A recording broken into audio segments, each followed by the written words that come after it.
Dr. Eric Kelly III and a host of phenomenal speakers from all around the globe for this 7-day virtual event that you don't want to miss.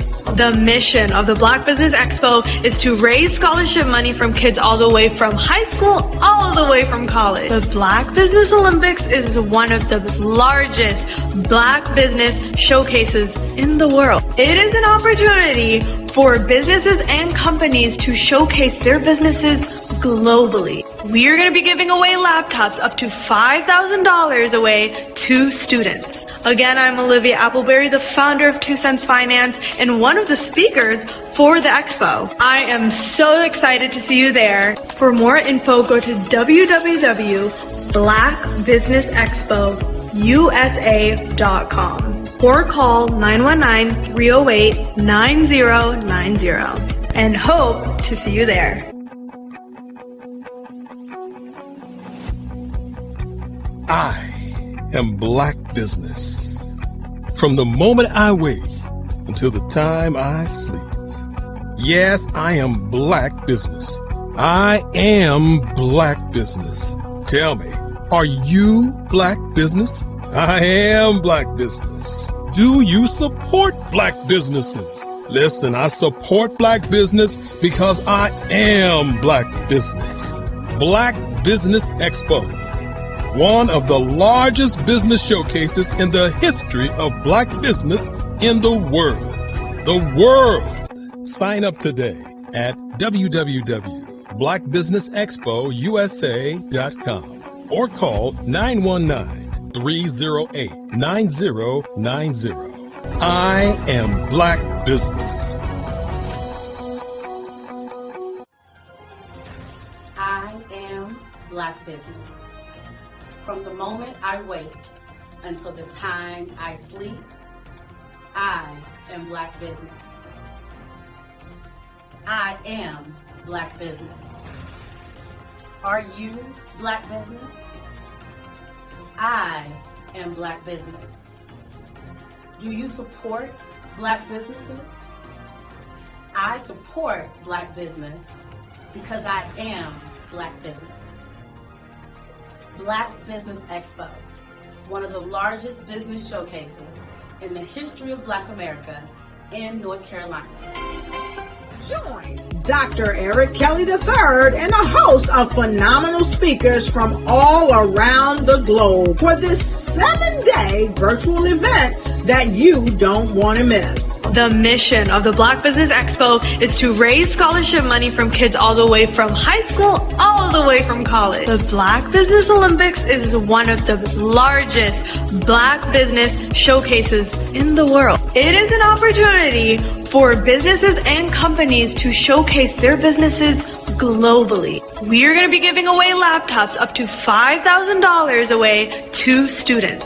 Again, I'm Olivia Appleberry, the founder of 2 Cents Finance and one of the speakers for the expo. I am so excited to see you there. For more info, go to www.blackbusinessexpousa.com or call 919-308-9090 and hope to see you there. I am Black Business. From the moment I wake until the time I sleep. Yes, I am Black Business. I am Black Business. Tell me, are you Black Business? I am Black Business. Do you support Black businesses? Listen, I support Black business because I am Black Business. Black Business Expo, one of the largest business showcases in the history of Black business in the world.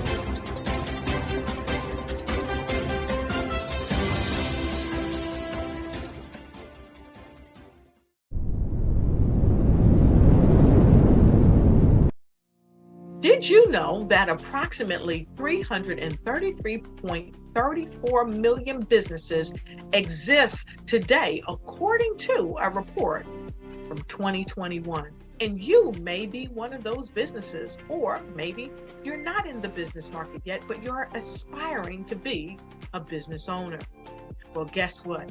you're in the right place at the right time. Because let's face it, everything is about timing and opportunity. Hi, my name is Dr. Lotus Richey, and I'm the CEO and founder of the Lotus Richey Coaching and Consulting LLC, along with the Lotus Richey Ignite Show. 15 minutes of success with Dr. Lotus Richey, as well as books to boom your business and bring who you are. And today, I want to bring this amazing message to you about the Black Business Network and the Black Business Olympics.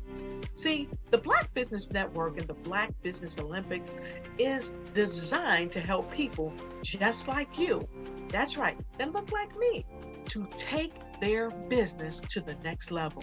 Not just in your front yard or your backyard, but globally. The Black Business Network and Black Business Olympics is designed not to just help you survive, but to help you thrive.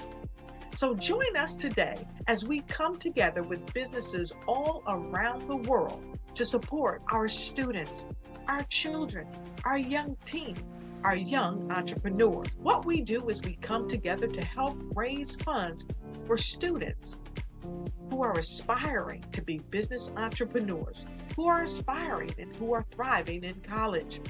We endow them with a wonderful opportunity to gain scholarship of either a laptop or several thousands of dollars.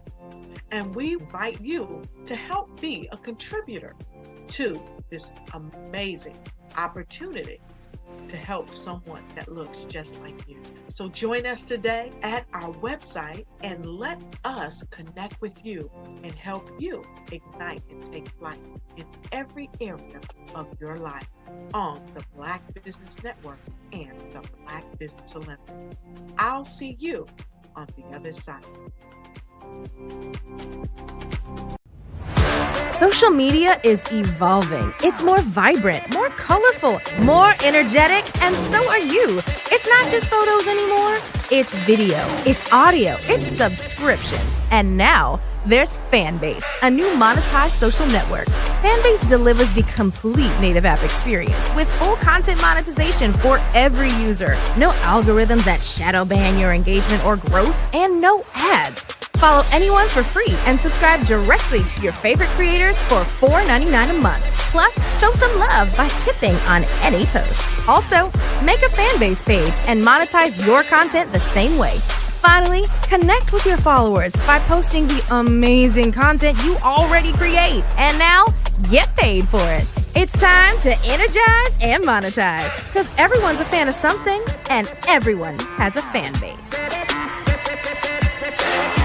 5-Star BDM, Brand Development Masters, is a professional consulting and advisory group keenly focused on business development services for the small to mid-sized business and entrepreneurs. Although every business is unique, they often share business development challenges that can be addressed through smart branding.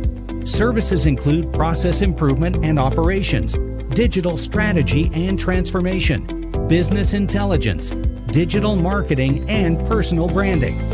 Our business and personal branding company has helped a number of professionals and organizations to optimize and grow. This results in more business, more opportunities, better reach, positive outcomes.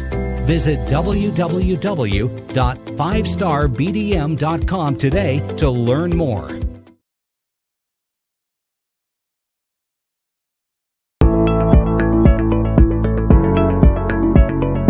Prepare for what's coming and dominate in economic winter. Stand strong and thrive by showcasing your great products and services globally through the Black Business Network and Black Business Olympics. The Black Business Network has showcased over 2,000 companies with over $7 billion in sales each year. Over 10 million attendees have viewed the rebroadcast each month. Through the Black Business Olympics, unique styles of business training and mentoring are turning students into business owners and entrepreneurial warriors who will dominate in any economy. Gain the ultimate advantage of the Black Business Olympics, 7 days of unbelievable topics and speakers speaking around the globe. Donate your time and experience to provide expertise and scholarships to students worldwide and change the world. Now, more than ever, new insights, tools, strategies, and capabilities are needed. This is your chance for a major presentation to the world. Fill out the form and join the more than 2,000 speakers who have presented to over 200 countries. Join the Black Business Network streaming live into the Metaverse, STEM City, Black Multiverse Enterprises, Hulu, Amazon, YouTube, iHeartRadio, Apple, Facebook, LinkedIn, Pod TV, IBM TV, Spotify, and Google Podcasts. Sign up today. Spaces are limited, and we will see you there.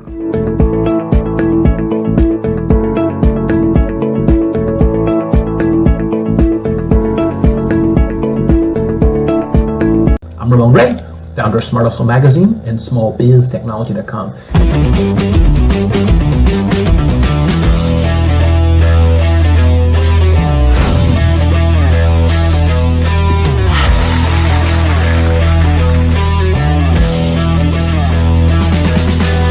You're here today to celebrate small business success. Stand up on your feet. You rocked the house. It was amazing. Didn't we learn?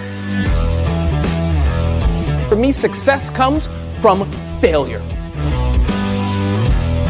One thing not to do is shake somebody's hand like this.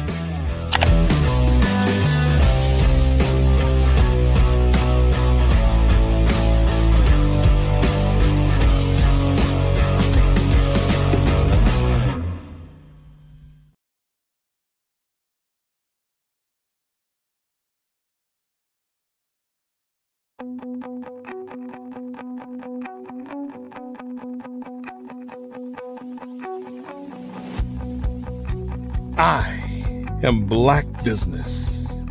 From the moment I wake until the time I sleep. Yes, I am Black Business.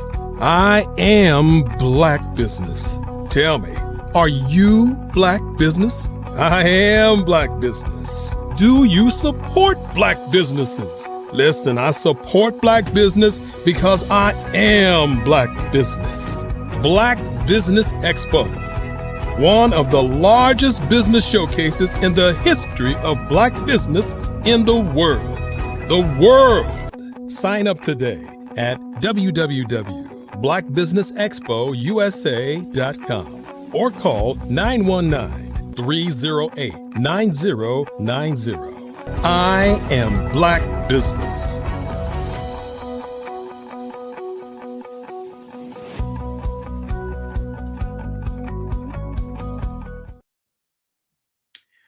Good afternoon, business owners, entrepreneurs, thought leaders, and corporations. Welcome to the Black Business Network. My name is Gene Baker. I am your business moderator for this afternoon on the Black Business Network. The Black Business Network is a 24-hour business network showcasing Black businesses, business owners, entrepreneurs, and thought leaders worldwide. We have speakers from North Carolina, London, Singapore, Africa, Japan, and cities all over the United States. The Black Business Network is a global community sharing its business knowledge to empower, to inspire, and educate businesses about business. Our next speaker is a dynamite speaker. I'm really excited to listen to him. One of the things he'll be speaking about is how to monetize your social media. Who doesn't want to know about that? All right, so our speaker is Ramon Ray. If you hadn't heard about him, you will now. He is unapologetically positive and high energy. He is an in-demand motivational speaker. He's an event host and a leading expert on personal branding and small business growth. Ramon's a serial entrepreneur who has started 5 businesses and sold 3 of them. So Ramon helps business owners get more attention and build more trust. Once accomplished, they earn the right to get more sales. So make sure to check out Ramon's Celebrity CEO Blueprint at celebrityceo.com. Without further ado, we welcome to the stage Ramon Ray. Hey, Gene, how are you? Can you hear me okay? We can hear you great, Ramon. How are you? I'm fantastic and blessed. Thanks for having me here today. Good to be here today on the Black Business Network, and I'm feeling pretty good. I can't complain. It's a beautiful day in the vacation capital of the world, where I'm at today in the state of New Jersey. So I'm doing well. Thanks for having me. That's my home state. Grew up in Montclair, New Jersey. I know it well. Yes, sir. So, well, hey, we, as I said, are excited to listen to you. And without further ado, as we like to say, genius is coming, and we'll see you on the other side. Sounds good. Thanks for having me here, Gene. I appreciate it. Listen, everybody, good afternoon. Good afternoon. My name is Ramon Ray, publisher of zoneofgenius.com, an entrepreneur. And if you're hearing the sound of my voice, depending on what network you're on, it could be on YouTube, maybe streamed in other places, use the chat, put comments, let somebody know you're watching, take some screenshots, take some shares, let other people know you're watching the Black Business Network. And again, with Ramon Ray. So I'm happy to be here today. We'll see how long I go. Not sure if I'll use all 40 minutes, but I do hope that what I share today inspires you, uplifts you, motivates you, helps you to be a better person and live your best life. So we'll get with it. A few concepts, a few thoughts I can share on my journey of entrepreneurship. I'm been married for 30 years. I have 2 adult children. One of my sons lives overseas. My daughter lives here in the USA, and they're doing well. She's a teacher, and my other son is in the coaching space. So I'm very happy, and my wife is a wonderful, wonderful woman as well. So listen, I'm a family person, an entrepreneur, as Gene was kind enough to say, started 5 companies, sold 3 companies, author of 5 books. And I hope I can share with you today some of my journey of success. But I think all success, as you all may agree, comes with a bit of, as we say, lessons learned, challenges or failures, depending on which word you want to use, and success. You know, some things that we've done that are pretty interesting. One of my successes, as it were, is very interesting, that I got to interview President Barack Obama, got to be with Ivanka Trump in India, got to do a few cool things, graduated from the FBI Citizens Academy, and also fired from the United Nations. All those things I just said lead to some key business principles. Being fired from the United Nations, my friend Angela Carter says her book Ask for More, where it talks about negotiations and asking, and I encourage you to get that book, Ask for More. And I have a whole bunch of other books. If you want a list of some top books for me, you can just direct message me on Instagram. The word books. My Instagram handle is Ramon Ray Smart Hustle. Ramon Ray Smart Hustle. Just direct message me books. And let me know you're watching this on the Black Business Network. Put BBN in that chat as well.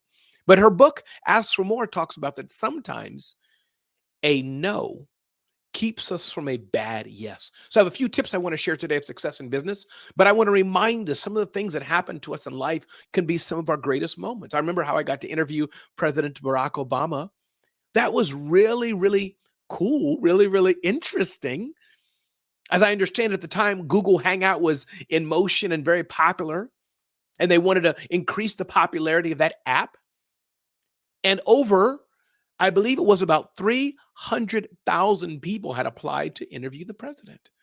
And I was honored to be one of those people. 5 of 300,000 people, they picked me to interview the president. And I think the lesson there shows persistence, going forward, endurance, understanding what somebody wants, understanding how to get in the door and get your foot in the door. So this is my journey. The question I want you to ask yourself is, while you can't be me for sure, while for sure I can't be you, the question we want to ask ourselves is, what will you be? Where will you end up? Where will you go? Who will you serve? Whose life will you impact today or tomorrow? Who do you need to ask forgiveness of? So let's go on to some of these points. I have some notes here. And I hope these points help you as I share with you my journey. I hope you can learn something from me of my journey. Again, I'm not a perfect person. Fired from the United Nations. My life may have been better than yours. Maybe your life has been better than mine. But we all have a journey and a story. And I think one thing I want to touch on today is the power of grit. Angela Duckworth, if you don't have her book by the name Grit, talks about the importance of just grit, this importance of stick-to-itiveness. It's so powerful and so important, Angela talks about. And again, other books, if you want to get my full list of books for small business owners, you can just DM me on Instagram. I think it's books or best books. I'll reply to you, or you can look at zoneofgenius.com and just type in the search there, best books. So number one is grit.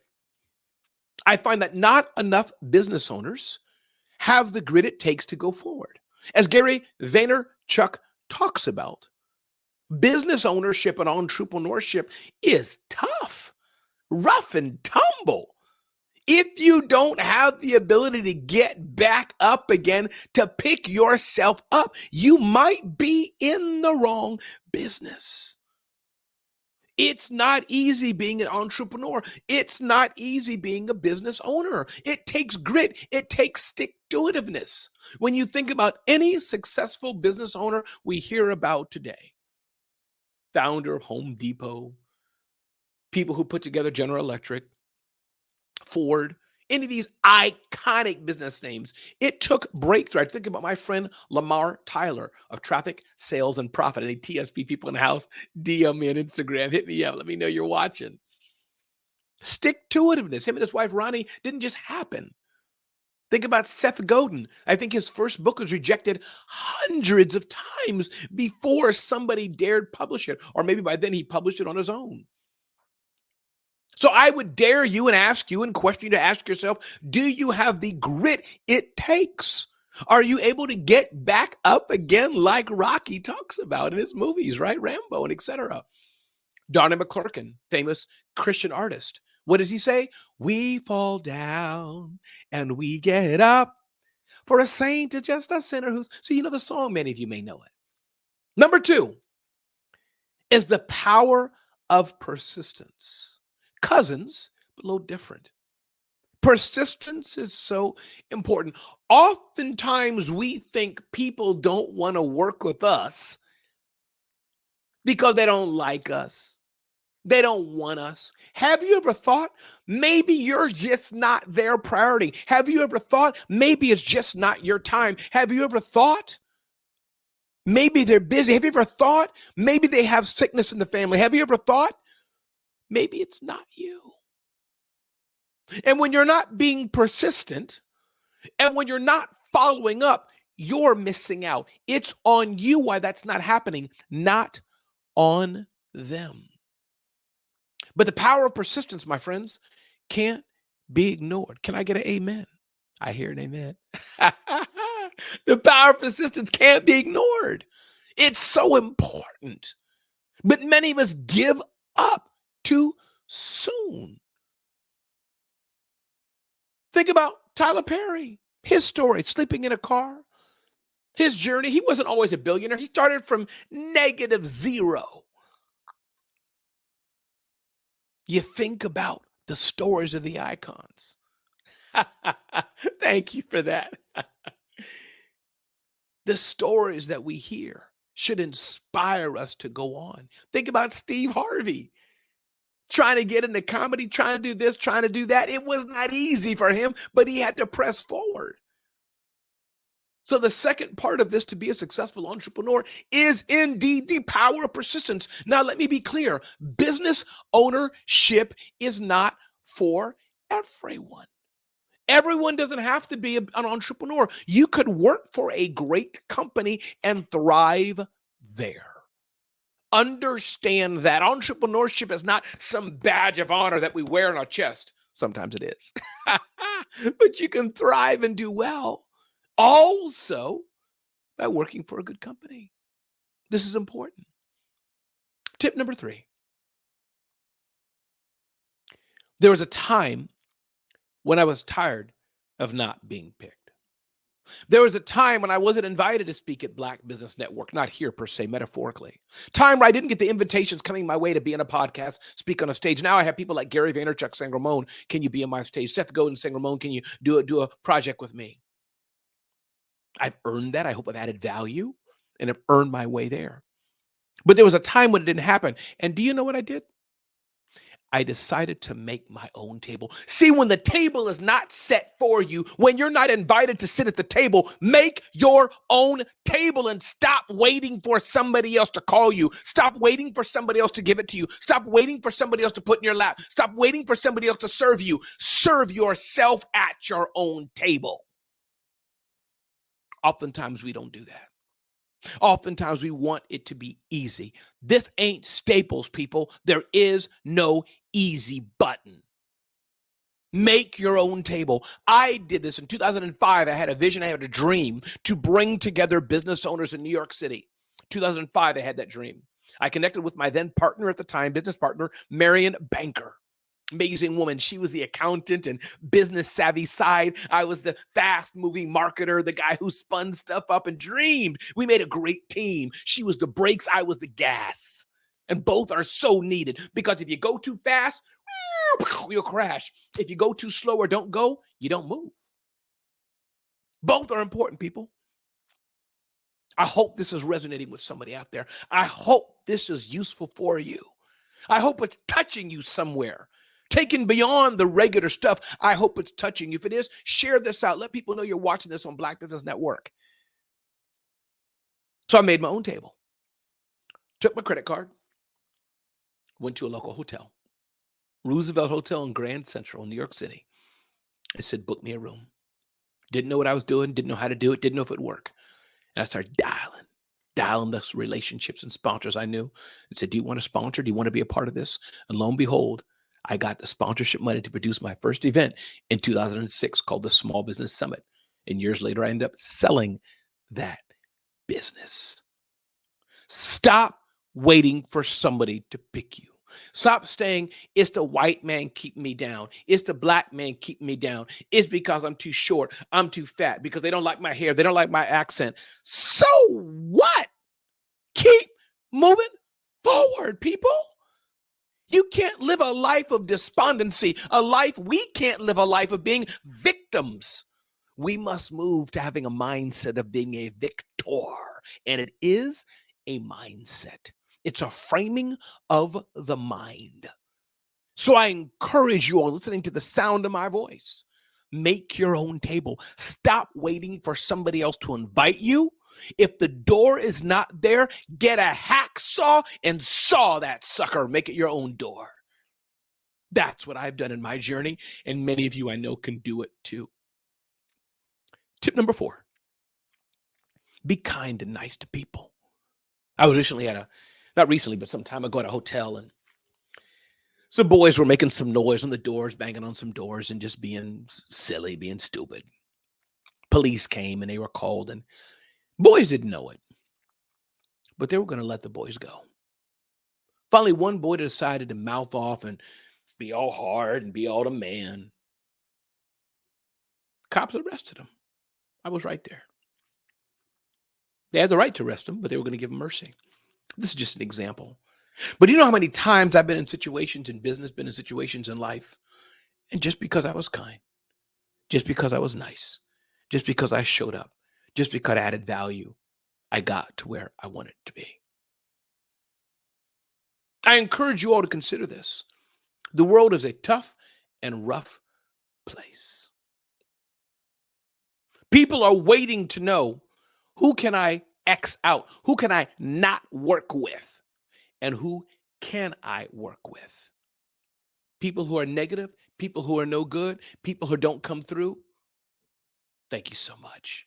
People who don't come through, they're not going to be picked. Does this mean that nice guys finish last? That saying, I can't stand that saying because I'm a nice guy. And trust me, I don't finish last. A little bit of smile, a little bit of niceness, it can go a long way. It can go a long way. And I think we need to remember that. To be kind and just be nice. This doesn't mean you have to be a pushover. This doesn't mean you have to let people walk all over you. No. But it does mean that you can show up the right way. It does mean that you can show up and make a difference in somebody else's life. It does mean that you can have more patience. It does mean that when somebody yells at you, you can wait.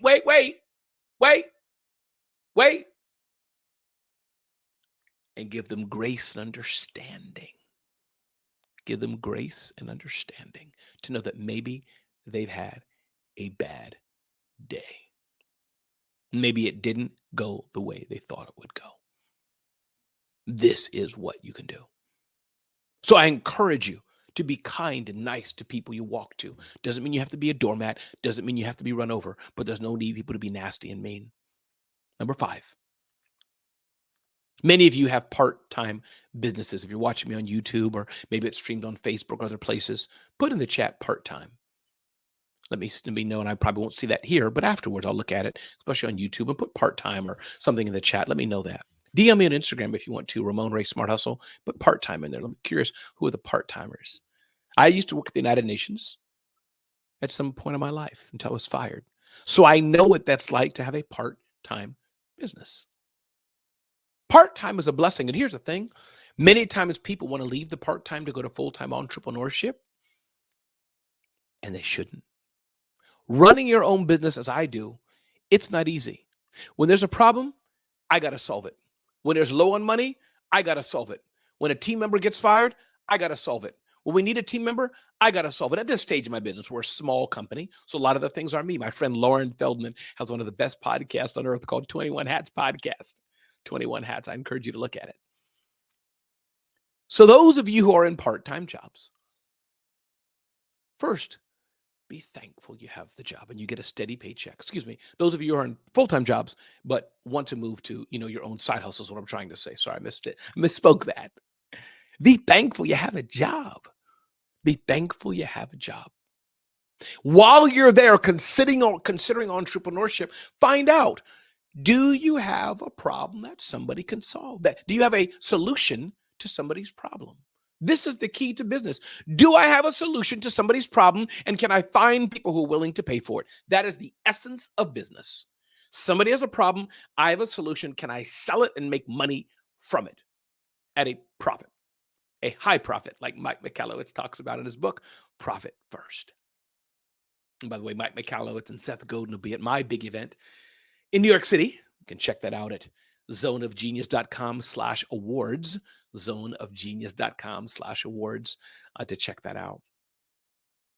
So my point to you is this: before you leave your job, before you get all hanky about having your own business, about not having your own business, be thankful.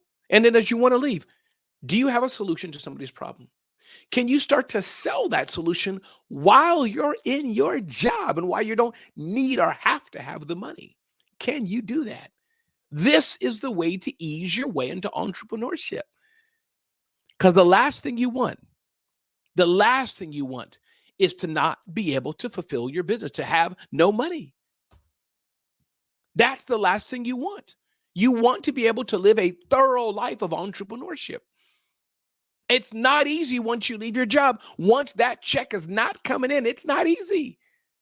It's not easy. So before you leave your full-time business for a entrepreneurship, maybe stay in the side hustle for a bit. Stay in the part-time business for a bit. Stay there for just a bit and learn, as they say, cut your teeth at it. Learn how to do it. Grow in it.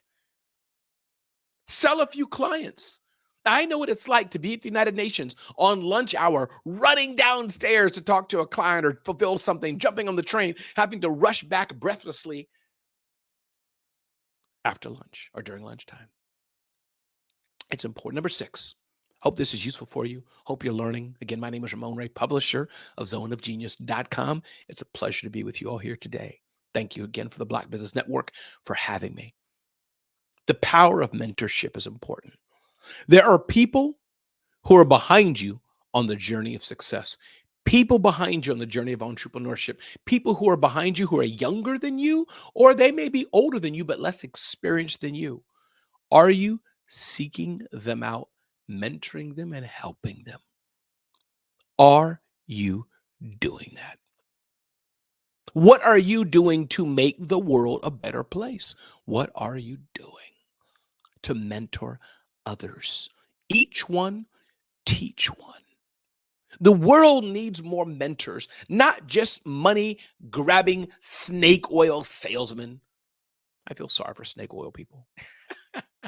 We don't need more of those people. We need honest, good men and women who are mentoring others, who are saying, I can show you the light. And yes, there's mentors, there's coaches, there's consultants, there's a variety of different types of people in your world. But I encourage you to consider, are you mentoring others? Are you being a light and a catalyst for others? Are you doing that? Mentorship is essential. And if you're not mentoring somebody, you should be. Find somebody you can pour into. And I don't mean pour into them with your finger pointed, wag, wag, wag, wag, wag. No, nobody wants that. But I mean mentor them in a good way. Mentor them to draw them in, to help them, to uplift them. 7th point here. I encourage you to have a mentor. I can shout out my friend Yakov Urinsky, an amazing entrepreneur in New York City, who I've leaned on for so many years for his advice, his inspiration, his mentorship, just in telling me, Ramon, keep going. I've learned from him, watched him as he's built his business. I think of my mentor, Seth Godin. I've read so many of his books and podcasts and watched him so closely. That's one way to mentor people, to get mentorship. Just follow them online, read what they write. In recent days, I've been honored to get some direct input from Seth. And I can mention so many others who have helped me. My friend Scott Simons, Glenn Lundy, watching the journey of Brian Hess, so many others who are building businesses. I mentioned before Lamar Tyler of Traffic, Sales, and Profit. It's important to be a mentor to somebody else, and it's important to be mentored. I want to talk a little bit about technology today. AI is here. I'm curious if you're listening to the sound of my voice. Again, DM me on Instagram, whether you're watching us live or afterwards. I'm curious, how are you using AI in your business? Are you rocking it? I'd love to know. My Instagram is Ramon Ray Smart Hustle, Ramon Ray Smart Hustle. You can find me on LinkedIn, Ramon Ray. DM me. I'm curious. How are you using AI in particular and or other technologies? AI is here, people. I use it every day. There's AI embedded in WhatsApp through Facebook. Do you know that? Little blue circle on my WhatsApp. I don't have to go to a search engine anymore. Search engine. I can DM a question or write a question right within WhatsApp. The Microsoft Edge browser integrated with Copilot. Right there. I'm looking at it right now. I can type in questions, no search engine. It answers them. Google, of course, had Bard, which it's using. These technologies and tools are here, people. The question I have for you, are you using them? If you're not, you're only doing yourself a disservice. If you're not using these tools and resources, you're hurting yourself. And in the end, you're wondering why your business is not growing well. That's because you're not leveraging the power of technology to grow your business. This is a fight we're in. And yes, who you hire is important. The staff you have is important. The team you have is important. Your mindset is important. How are you as a leader is important. But it's also very important to understand to leverage technology in your business to save you time, save you money, and advance where you want to be. You can do it, but you have to want to do it. Mentorship is important. AI is here. Technology is here. These things are so important. I encourage you to use these in your business. Streaming services like right now we're using to showcase to you are using the power of CRM, customer relationship management. Are you using the power of marketing automation in your business? If you're not, that's a game changer. How to segment contacts, leverage your customer base, leverage your prospects. If you don't do that, let me know. DM me on Instagram, Ramon Ray Smart Hustle, Ramon Ray Smart Hustle. DM me the word like keep. You could do that, KEAP, or just CRM. I'm happy to send you some resources on that. Moving to another topic, a favorite of mine. A few more points to go as we get ready to wrap up here. About 5 more points or so. Ask for a smile before you ask for a sale. I talk about these concepts in my book, Celebrity CEO. And if you want to download the Celebrity CEO Blueprint, you can just go to celebritysceo.com, celebritysceo.com, and download your it's free, Celebrity CEO Blueprint about personal branding. Personal branding, I find, is absolutely important and essential for business owners, especially small business owners.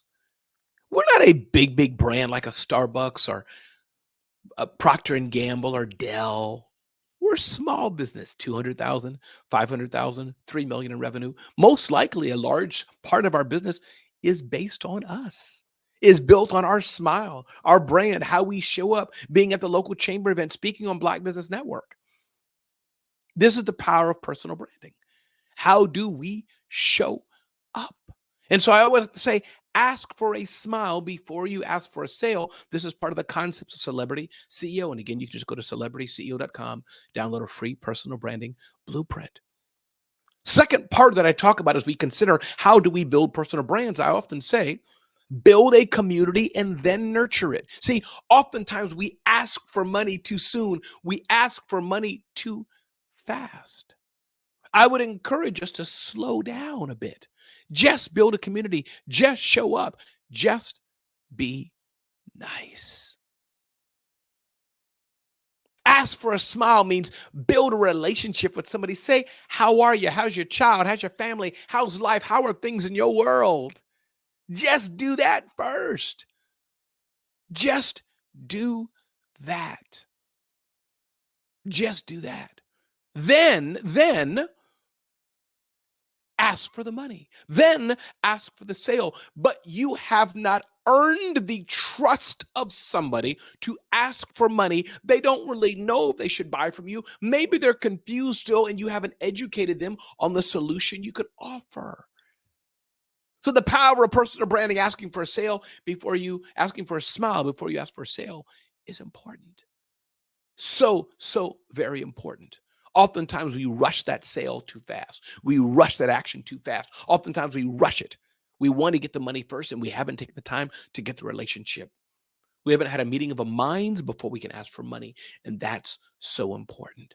Hope you're tweeting this out. Hope you're Facebooking it. I hope you're posting it on Instagram, sharing it, tagging somebody else. Let them know you're listening to Ramon Ray, publisher of zoneofgenius.com on the Black Business Network. You can get to know me better on Instagram at Ramon Ray Smart Hustle. My website, RamonRay.com, or definitely just check me out at zoneofgenius.com. Number 13, don't go alone. The journey of entrepreneurship is tough. Journey of entrepreneurship is hard. Journey of entrepreneurship is tough with external forces. Why would you go alone? Find a networking group. Find a meetup group. Find some way you can connect with other people, even using a Facebook group on Facebook or LinkedIn group, what have you. It could be virtual, it could be online. Go to your local chamber event. There's a number of big events happening next year. We have a whole list of them. If you go to zoneofgenius.com/events, zoneofgenius.com/events, look for an event that you can attend. If your event's not there, a big event that you attend's not there, let me know. Email me, DM me, let me know. Don't go alone. Entrepreneurship alone is tough. It's tough. I encourage you to grow with others, Another book I'll share with you, my good friend, not my good friend, somebody I know, Marie Forleo's book, Everything is Figure-Outable. I love the title itself, Everything is Figure-Outable, where she talks about the power of figuring things out. And again, if you want a list of books like this, you can just go on Instagram and DM me best books, or you can just go to zoneofgenius.com and just type in best books for small business or something like that in the search box, and it should come right up. But everything is figure-outable. You got Google, you got Facebook, you got LinkedIn, you got YouTube, Chat GPT, get a free mentorship from SCORE. There is no excuse for business owners to say, I don't know how to do this. There is no excuse because the technology is in our hand. Now, I started back in the days of AOL and Prodigy. So Encyclopedia Britannicas and getting dictionaries on CD was very important. You go to the library and get 10 or 20 books and read them and take notes, right? That's kind of where I started. And think of our generations before that. But today, you can speak your voice and ask a question. How do I use AI? How do I build a more profitable business?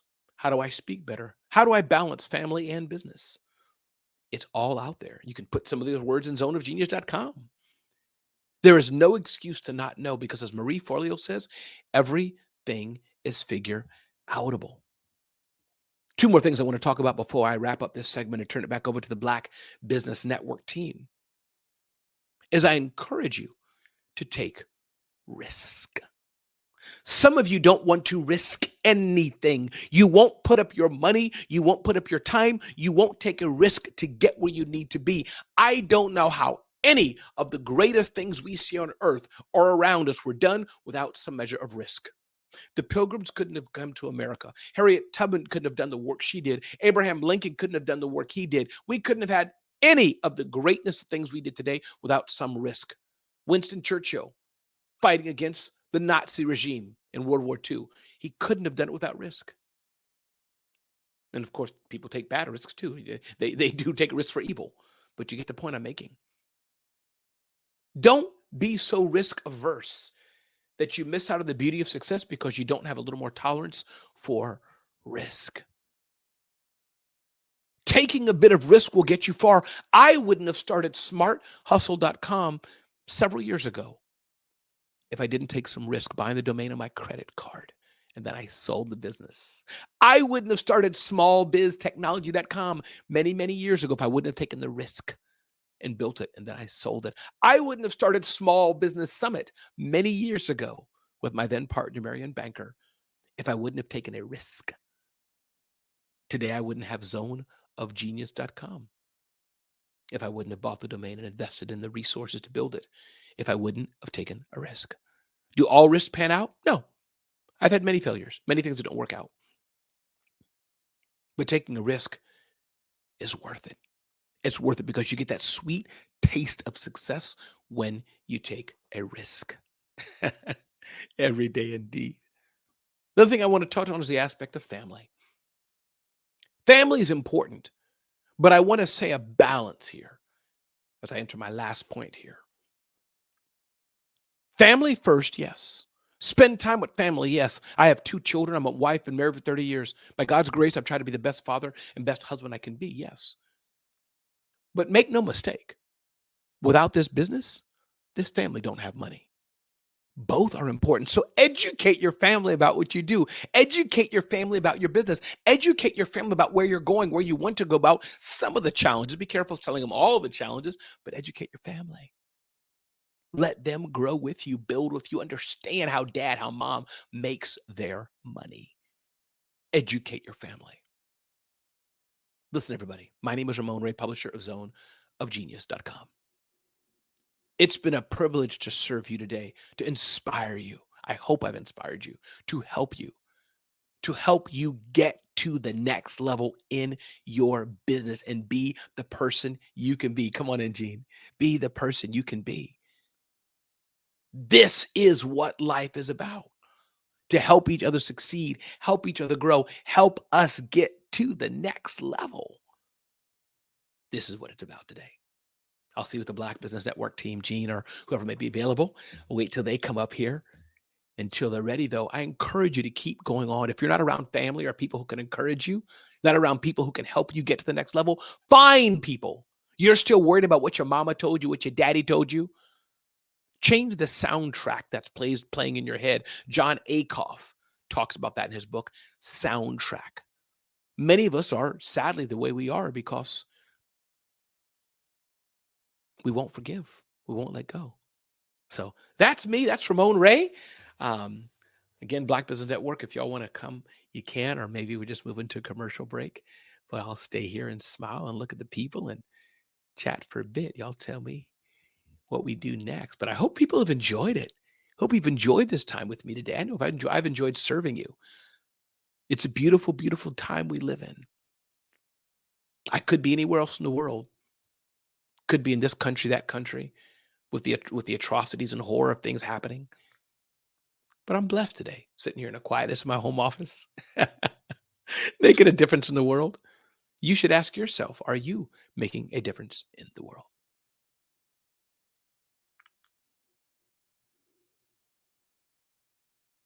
I hope you are.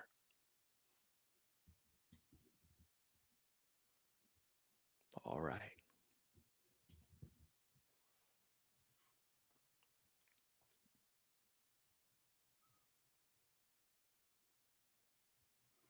I can keep going for another hour or 2 or 3. But I want to give the operations team time to jump in if they want, or in case we have another speaker or questions or anything that's going to happen next. We'll see here a bit. But I'm glad you all are here. Thanks for sticking around. Oh, I see. There's something in the chat there. Okay. Hey, Gene, how are you? All right, Ramon. Can you see me?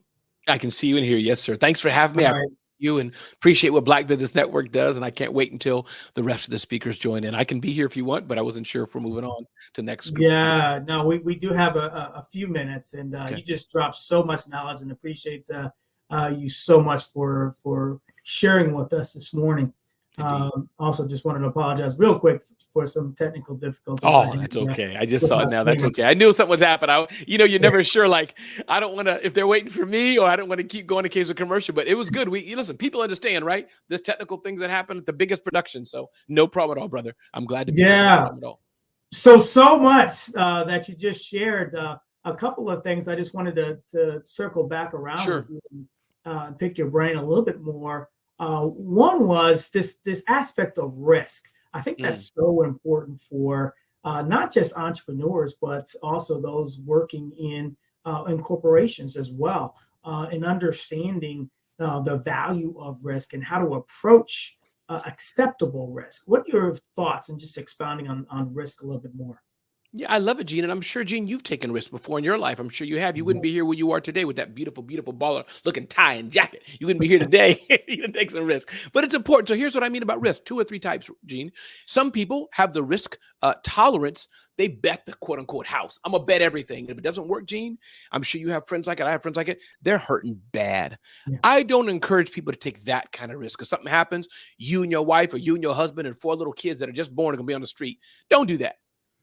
But if you can't take the risk and say, I'm going to take a risk and call Gene, I'm going to take a risk and approach this brand, and the worst they can say is no, or I'll take a risk, depending on your budget, depending on what your resources are, maybe Gene can lose $5,000. He'd be a little upset about it, but he wouldn't be like, oh, I can't eat tomorrow.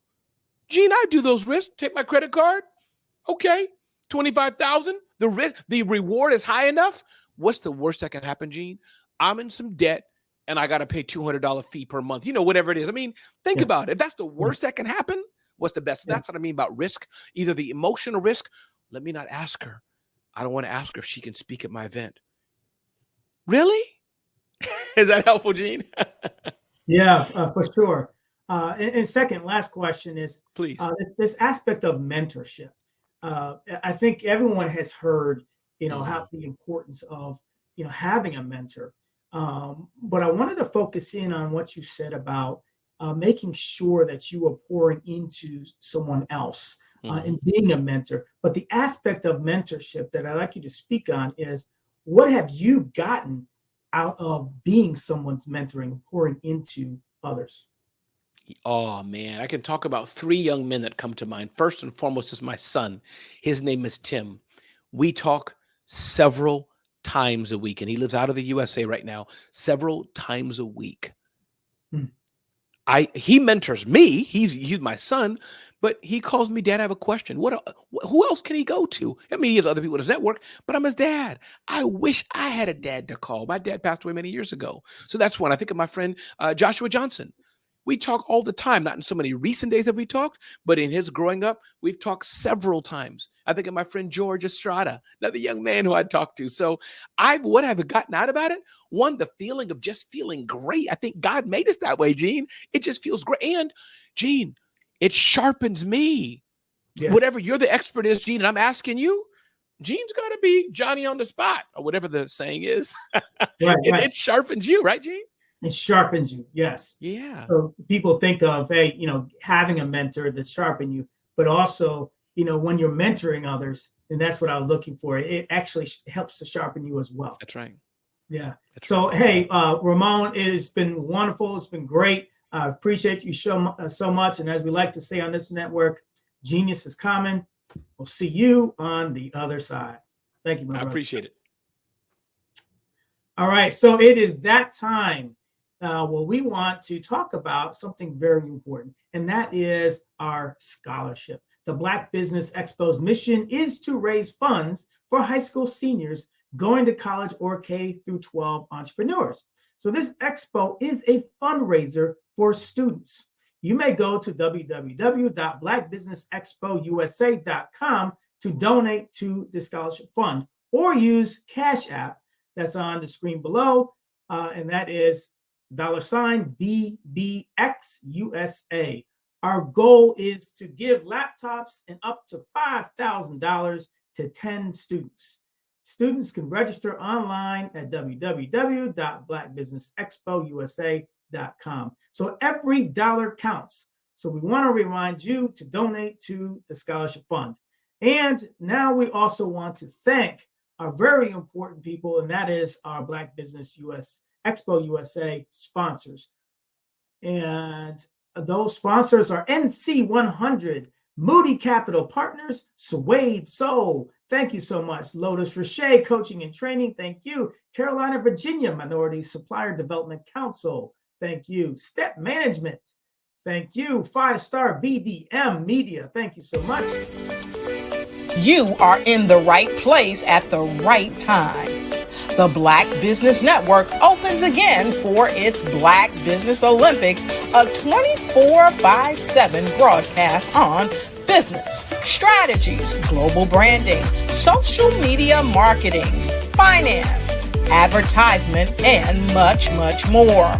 Featuring the top, most powerful entrepreneurs and speakers and thought leaders from all around the world as they gather together for this phenomenal event. Join the Black Business Network streaming live into the metaverse, STEM City USA, Black Multiverse, Pod TV, Roku, Hulu, iHeartRadio, Apple TV, YouTube, TikTok, Instagram, Google Podcasts, Facebook, LinkedIn, IBM TV, Spotify, and Twitch. Tune in today and be a part of this amazing movement. The Black Business Olympics welcomes you.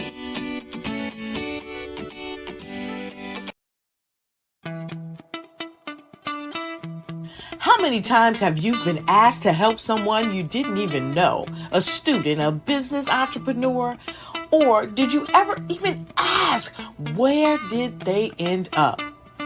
That business, that friend, that entrepreneur. Well, just maybe they ended up in a gang, bankrupt, homeless, or worse, dead. Maybe they turned to crime, drugs, and alcohol. Did you ever wonder? Did you destroy their dream, or was your life always so easy? At the Black Business Olympics, we started a movement to help students complete. Give them hope and foster success.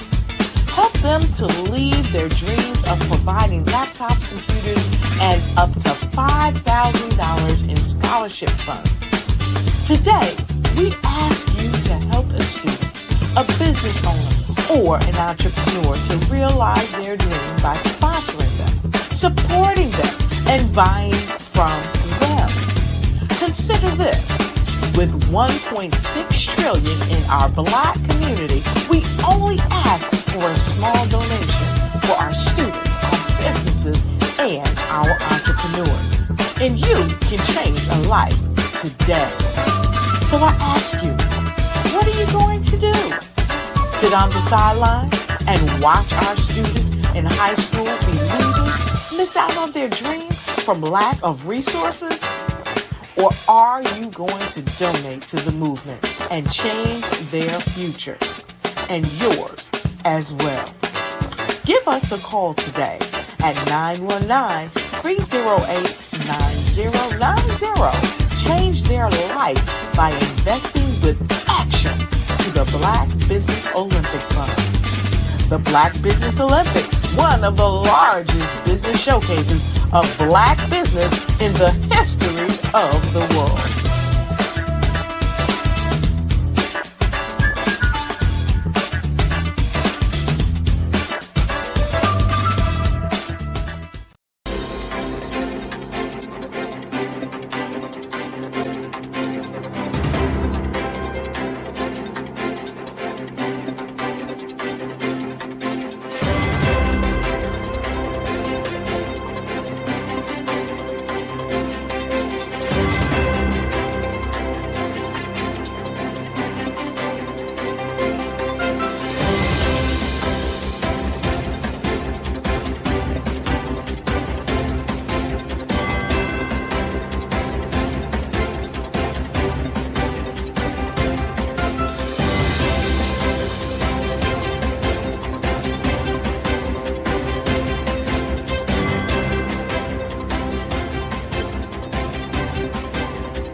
Dr. Eric Kelly III and a host of phenomenal speakers from all around the globe for this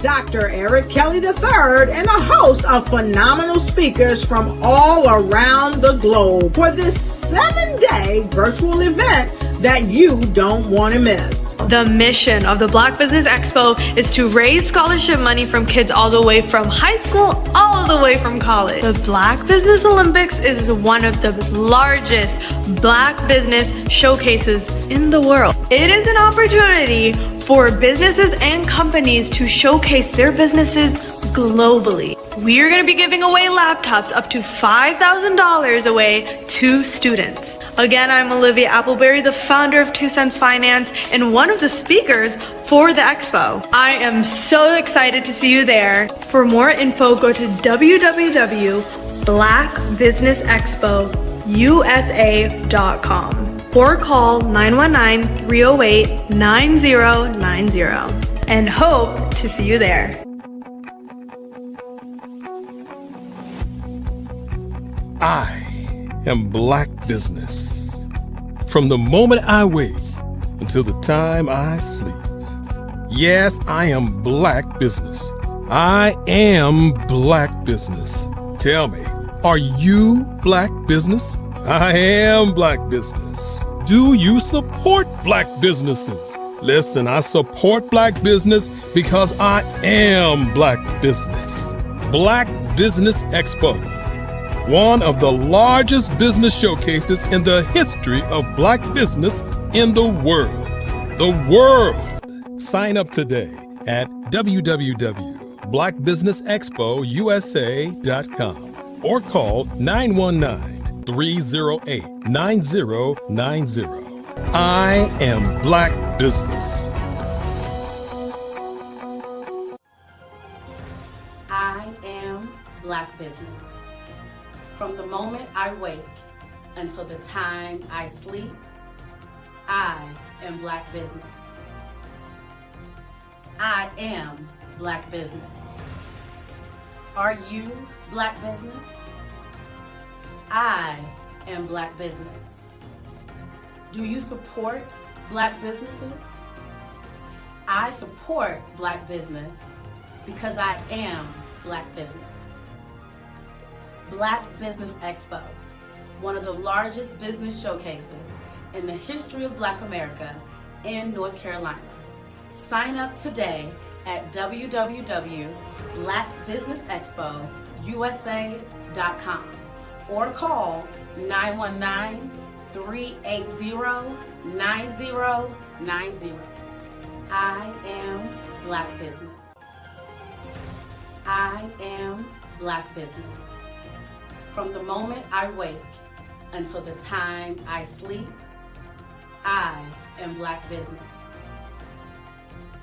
I am Black Business. Are you Black Business? I am Black Business. Do you support Black businesses? I support Black business because I am Black Business. Black Business Expo, one of the largest business showcases in the history of Black America in North Carolina. Sign up today at www.blackbusinessexpousa.com or call 919 380-9090. I am Black Business. I am Black Business. From the moment I wake until the time I sleep, I am Black Business. I am Black Business. Are you Black Business? I am Black Business. Do you support Black businesses? I support Black business because I am Black Business. Black Business Expo, one of the largest business showcases in the history of Black America in North Carolina. Sign up today. How many times have you been asked to help someone you didn't even know, a student, a business entrepreneur, or did you ever even ask, where did they end up? That business, that friend, that entrepreneur. Well, just maybe they ended up in a gang, bankrupt, homeless, or worse, dead. Maybe they turned to crime, drugs, and alcohol. Did you ever wonder? Did you destroy their dream, or was your life always so easy? At the Black Business Olympics, we started a movement to help students complete. Give them hope and foster success. Help them to leave their dreams of providing laptops, computers, and up to $5,000 in scholarship funds. Today, we ask you to help a student, a business owner, or an entrepreneur to realize their dreams by sponsoring them, supporting them, and buying from them. Consider this. With $1.6 trillion in our Black community, we only ask for a small donation for our students, our businesses, and our entrepreneurs. And you can change a life today. So I ask you, what are you going to do? Sit on the sideline and watch our students in high school be losers, miss out on their dream from lack of resources? Or are you going to donate to the movement and change their future and yours as well? Give us a call today at 919-308-9090. Change their life by investing with action to the Black Business Olympic Fund. The Black Business Olympics, one of the largest business showcases of Black business in the history of the world.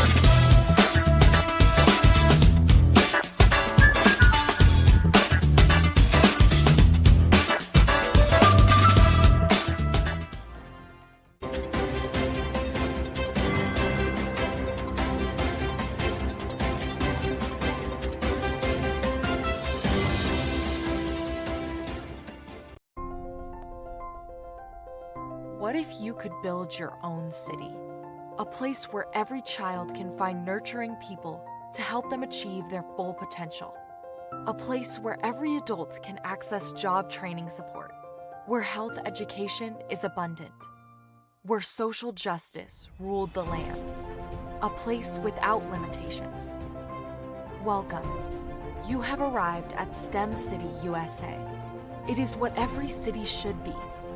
A safe and trusted community where you find people and resources to help you become everything you are and beyond. STEM City is unlike anything you have ever experienced. It is a digital twin of the world around you, only better. STEM City is about energy and soul renewal. It is more than a digital world. You can almost feel the power of live cultural events, music, and theater. STEM City promises a better future for children with caring mentors and hands-on activities with dedicated tutors to support our youth. STEM City is your passport to a healthy lifestyle with weekly events addressing our community's many issues. STEM City is your financial well-being with helpful information on wealth management, career advancement, job training, and so much more. STEM City is the community you deserve. It is the city where your dreams can come true.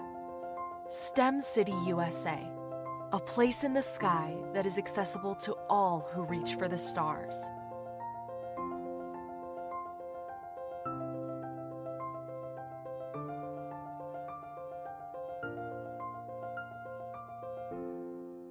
Sometimes you got to hear the news from the Black perspective, and more specifically, Black publishers. And that's exactly why you have to download the HeyTie app, the largest mobile app delivering breaking news, videos, and podcasts from 200 of your favorite Black publishers. Yes, 200 Black publishers delivering news as it happens, literally all in one app. Go to HAYTI.com or download the app in the Google Play Store or Apple App Store. It's completely free, along with information that you can trust, so go check them out. Are you a forward-thinking entrepreneur or business owner? The world is changing faster than ever, and it's time to pivot and adapt to the future. Hello LLC is here to help you do just that. Hello stands for helping enterprises leverage leading-edge optimizations. Our innovative solutions can streamline operations, reduce overhead costs, and give you a competitive edge in a market projected to reach $5 trillion by 2030. By pivoting to the metaverse, businesses can tap into a rapidly growing market that is projected to be a significant part of daily life for 25% of Americans by 2026. As a full digital metaverse agency, the Hello LLC can help you create custom solutions to streamline operations, increase productivity, reduce costs, and drive brand recognition. Why should you pivot to the metaverse with the Hello LLC? By leveraging cutting-edge technology, you can provide immersive experiences for your customers, expand your global reach, and unlock new revenue streams. Contact us today to make the pivot.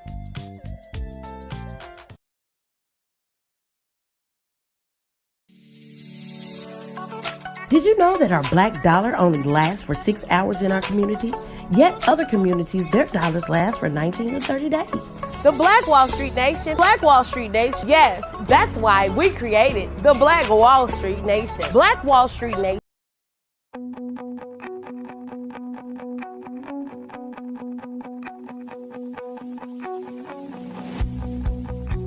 I am Black Business. From the moment I wake until the time I sleep. Yes, I am Black Business.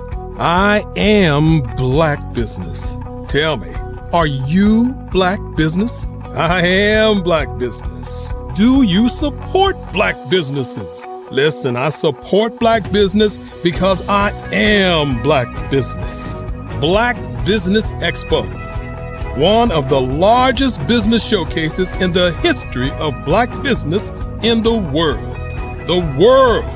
Sign up today at www.blackbusinessexpousa.com or call 919-308-9090. I am Black Business.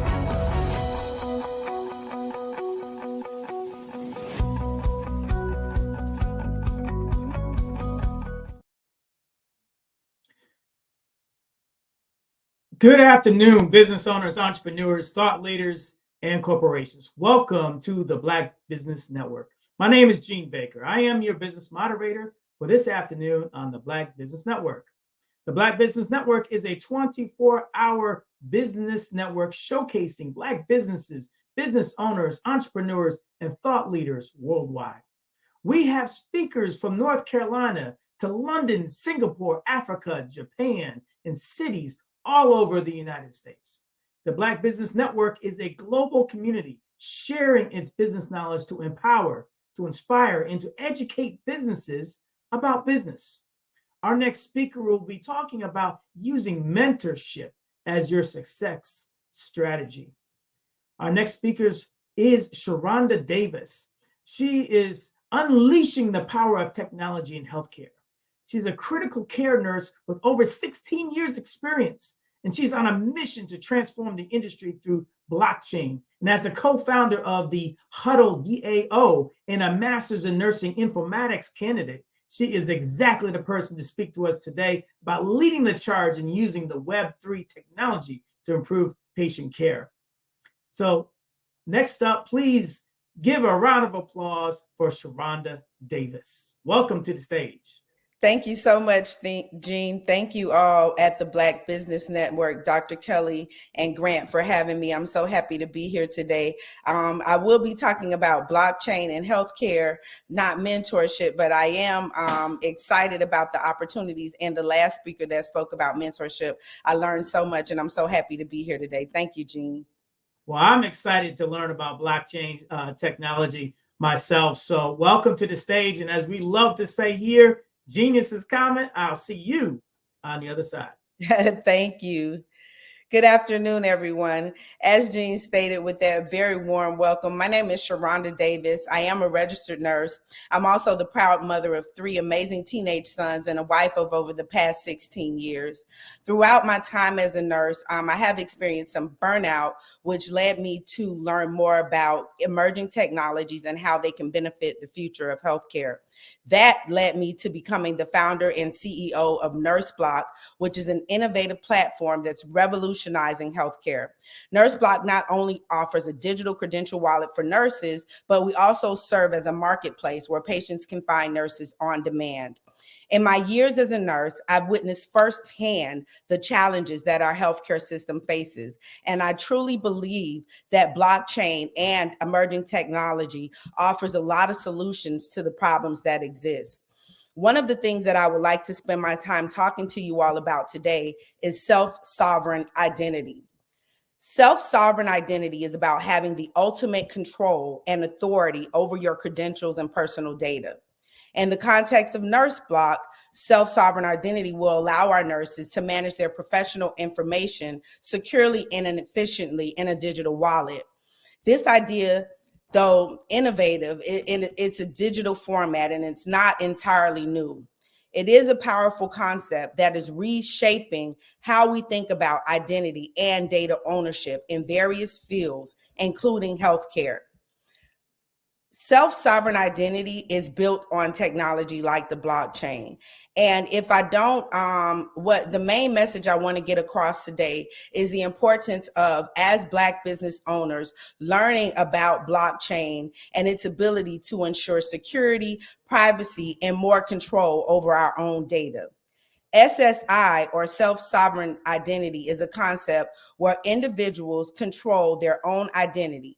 Rather than relying on a centralized authority like government or corporations, SSI leaves our control up to us.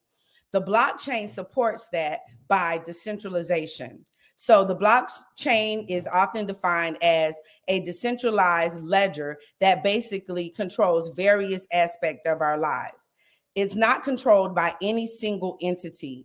Instead, the person is allowed to control their own identity.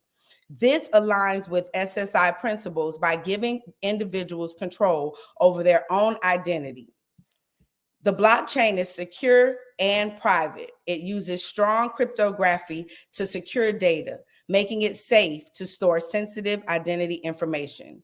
Users of blockchain technology can control who sees their information and how much they get to see. And this is very important because we know that when we use applications like Facebook and Instagram, we're essentially handing over our control to these platforms. What the blockchain allows is a decentralized platform where we control exactly what people know and see about us. The credentials on the blockchain are verifiable, they're issued digitally, and they can easily be verified by the technology. The blockchain can store proof of credentials validity without actually storing the person's detail. So take, for instance, you want to go to the store and buy something that has an age requirement. Oftentimes you're required to hand them your driver's license, which not only has your birthday, it has your full name, it has your address, it has many details about you that you may not want to know. Self-sovereign identity is a wallet that you control, and you only give people access to what they need to know. So in that case, you would maybe swipe your phone and it would say, yes, this person is over the age of 21 without providing your exact birthday, your exact name, or your exact address. Now, I believe that this is the wave of the future. Just like we tap to buy things, I believe that we're going to tap our digital wallets, and we're going to give access to only the information that we want people to know. In a sense, we're creating immutable or permanent records, because once something is recorded on the blockchain, it cannot be altered or deleted. This immutability means that our identity records and credentials are permanent and tamper-proof. It really decreases the risk of hacking and people getting into our personal lives when we don't want them to. This increases trust in the system. The blockchain is portable and persistent. It can be used on our cell phones. Eventually, it'll probably be able to be used on our watches. Blockchain allows individuals to have a digital identity that is portable and permanent over time. It's not tied to any single service provider or platform. This means that you can take your identity with you as you interact with different services, both online and offline. It also allows you to control who sees what. It gives you control over your identity data and how that data is used. This is very important when it comes to healthcare. And I want to walk you through a scenario where blockchain and self-sovereign identity can be used to maintain patient records. Let me give you an example. Let's take, for instance, a patient named Emma. Now, Emma has been going to the doctor for years. She has many different doctors. She has many different medications, and all of this information is being controlled by the hospitals, by the physicians. It's all kept in an electronic health record that Emma has access to, but no control over, okay? Now, Emma has a detailed medical history, various providers, doctors, hospitals, labs. With the blockchain and self-sovereign identity, Emma's health records become her own. She is able to contain all of her records in her own digital platform, and then she's able to give access to her records to the providers as she sees fit. So instead of having to log in and see what the providers have, she's able to allow the providers to log into her wallet and see what she has. This reverses it. This takes the power away from centralized organizations and decentralizes it, placing that power in our hand. This is the power of the blockchain, the ability to transfer records between providers as often and slow as Emma sees fit. This helps with things like consent when you're participating in research studies. We all have heard of the Tuskegee experiment, and we know how many people were harmed by that experiment because maybe their consent was not even given. When it comes down to the blockchain and your health records, you are the one that controls the keys. You are the one that opens your wallet and closes your wallet. You determine who sees what.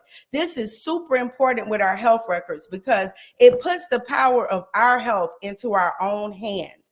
This is why I'm so passionate about blockchain technology, because it takes away the power from centralized organizations and it places it into each and every one of our own control. With self-sovereign identity implementation, digital identity creation is on the blockchain-based platform. This identity is unique and controlled solely by the user. It digitizes our health records. Each healthcare provider that Emma visits issues her digital health records. These could be test results, diagnosis, treatment plans. These records are linked to Emma's digital identity. These are verified by the providers, and then they're encrypted or stored securely on the blockchain. So now Emma is the one that has to give control and consent to who sees these digital records. She can grant or revoke access to her healthcare providers at any time. For example, if she visits a new specialist, she can give them access to only the healthcare information that is relevant to that specialist. She can easily share these records whenever visiting a new doctor. If she's traveling abroad, if she's in a different country and she needs access, she always has this control. And this is the power of the blockchain. If I don't leave anything with you all today, I really want to stress the power of the blockchain to control the information that belongs to you. This is so important for Black businesses because as the blockchain technology continues to develop, we are all going to want to be in control of the information about our businesses and our companies that is put out into the world. Back to Emma. When Emma's records are updated, her health passport or her digital wallet is updated. She receives notifications and can review these updates in real time.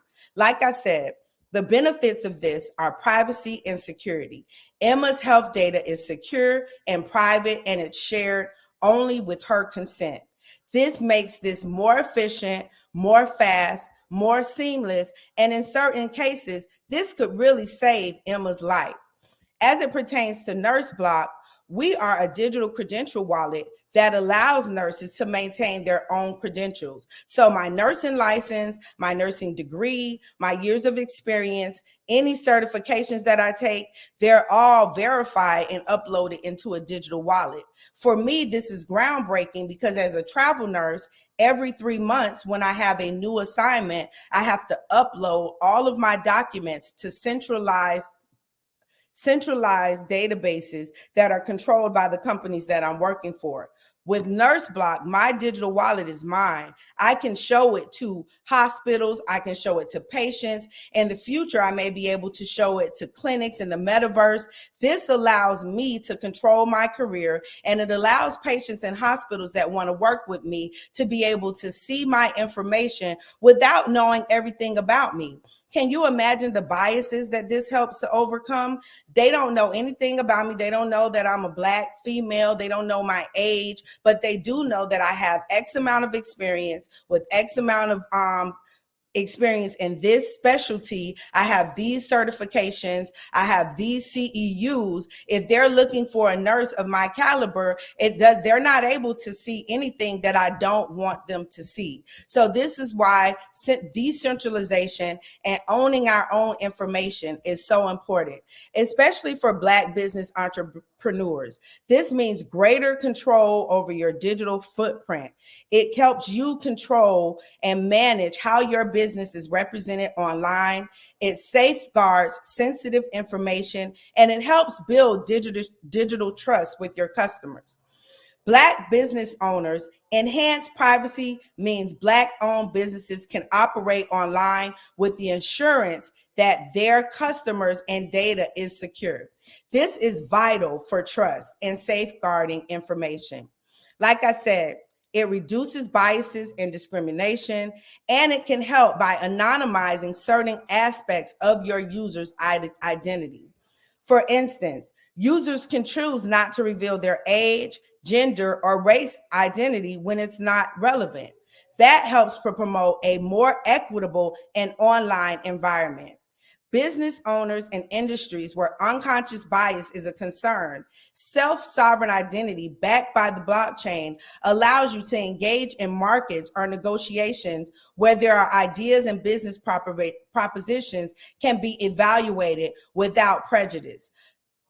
Transactions on the blockchain are conducted by smart contracts. Many times there's very little information about the owner of the wallet provided with the smart contract. In many cases, it's just a string of letters, just like our websites were before they evolved into names. Right now, it's just a string of letters that identifies you and your transactions on the blockchain. I love it though, because it's completely transparent. Anyone can see what I've done without even seeing my actual name or identifying information. This empowers economic opportunities and enhances the credibility of online interactions, making networking and business engagements more secure and trustworthy. I implore you as Black business owners to begin to learn more about blockchain and these emerging technologies, because they will rule how we engage in the future. If you're looking for information, there's a really great book called The Blockchain is Here, Decentralization for Very Different Enterprises. And it talks about how the blockchain is revolutionizing all enterprises, including healthcare, construction, fashion design, marketing, news. There's a blockchain application for almost any industry. And just like many years ago when the World Wide Web was just coming about, many millionaires were born because they understood this technology before others. That is why I am so passionate about understanding and teaching others about the blockchain. Yes, it's a very new technology. Yes, there is much more to come and much more development that needs to take place. But I think that it's very important that as a community, we begin to learn and study this technology so that we can be ahead of the curve, so that we can implement these tools in our businesses before it's the mainstream. This gives you a heads up. You're allowed right now to become an investor or a creator with this technology. I encourage you to join local workshops and meetups that are focusing on blockchain and other digital technology. This makes it not only more accessible for you, but also for your customers and your clients. Blockchain, metaverse, and AI, they will all go hand in hand in the future. And I think that it's empowering to begin learning about this technology as soon as possible. Educate yourselves, explore the possibility, and think creatively about how this technology can be integrated into your business. The book that I mentioned is actually called Enterprise Blockchain Has Arrived: Real Deployments and Real Value. It's written by Jordan Woods and Radhika Iyengar, and you can find it on Amazon.com. This book offers valuable insights into real-world applications of blockchain in various industries, showing you not just the how, but the why of blockchain adoption. Additionally, for ongoing insights and discussions about blockchain and healthcare, I invite you to follow me on social media platforms under the handle NFT Nurse. I share regular updates and thoughts about blockchain, digital identity, and the impact on our profession. Remember, the journey into blockchain and digital innovation is not just one person's pursuit. It's a collective journey, and I believe that it's important for us to explore, learn, and grow together. Let's embrace this technology to not only enhance our business, but also to empower our communities. I really appreciate the opportunity to speak to you all today that was given to me by the Black Enterprise Network, and I look forward to connecting with many of you in the future as we explore the exciting possibilities of the blockchain together. Thank you. Sharonda, that was awesome. You know, I work in healthcare myself and do a lot with digital health. And one of the things they talk about that I loved how you spoke about it is this aspect of owning your data and the privacy about it. And because it's decentralized, when I was first thinking about, how does decentralization make your data more private? I couldn't understand that. But really, when you think about it, for someone that wants to get into your data, if it was centralized, once they get into a centralized data port, now they have access to everybody's. When it's decentralized, it actually does make it more private for you, right? Yes, it does. And I'm so glad that you mentioned that, Gene. We know, if you work in healthcare, how often EHRs are hacked. And it causes a big problem because everyone's information is exposed to these hackers. With the more decentralized platform, you are the owner of your information. Now, I know this will take years to actually take place, but if I'm in control of my information and the system gets hacked, in order to hack the blockchain, you have to hack so many different levels, so many different nodes to actually hack the blockchain. So in a sense, it makes your data more secure and more private. Yeah, for sure. And the other aspect of this, I'm wondering if you can kind of speak to, is monetizing your data. So in healthcare, we've got these big healthcare organizations that have all this data, but when it becomes more decentralized and the patient owns their data, well, the next part of that is, okay, you want my data?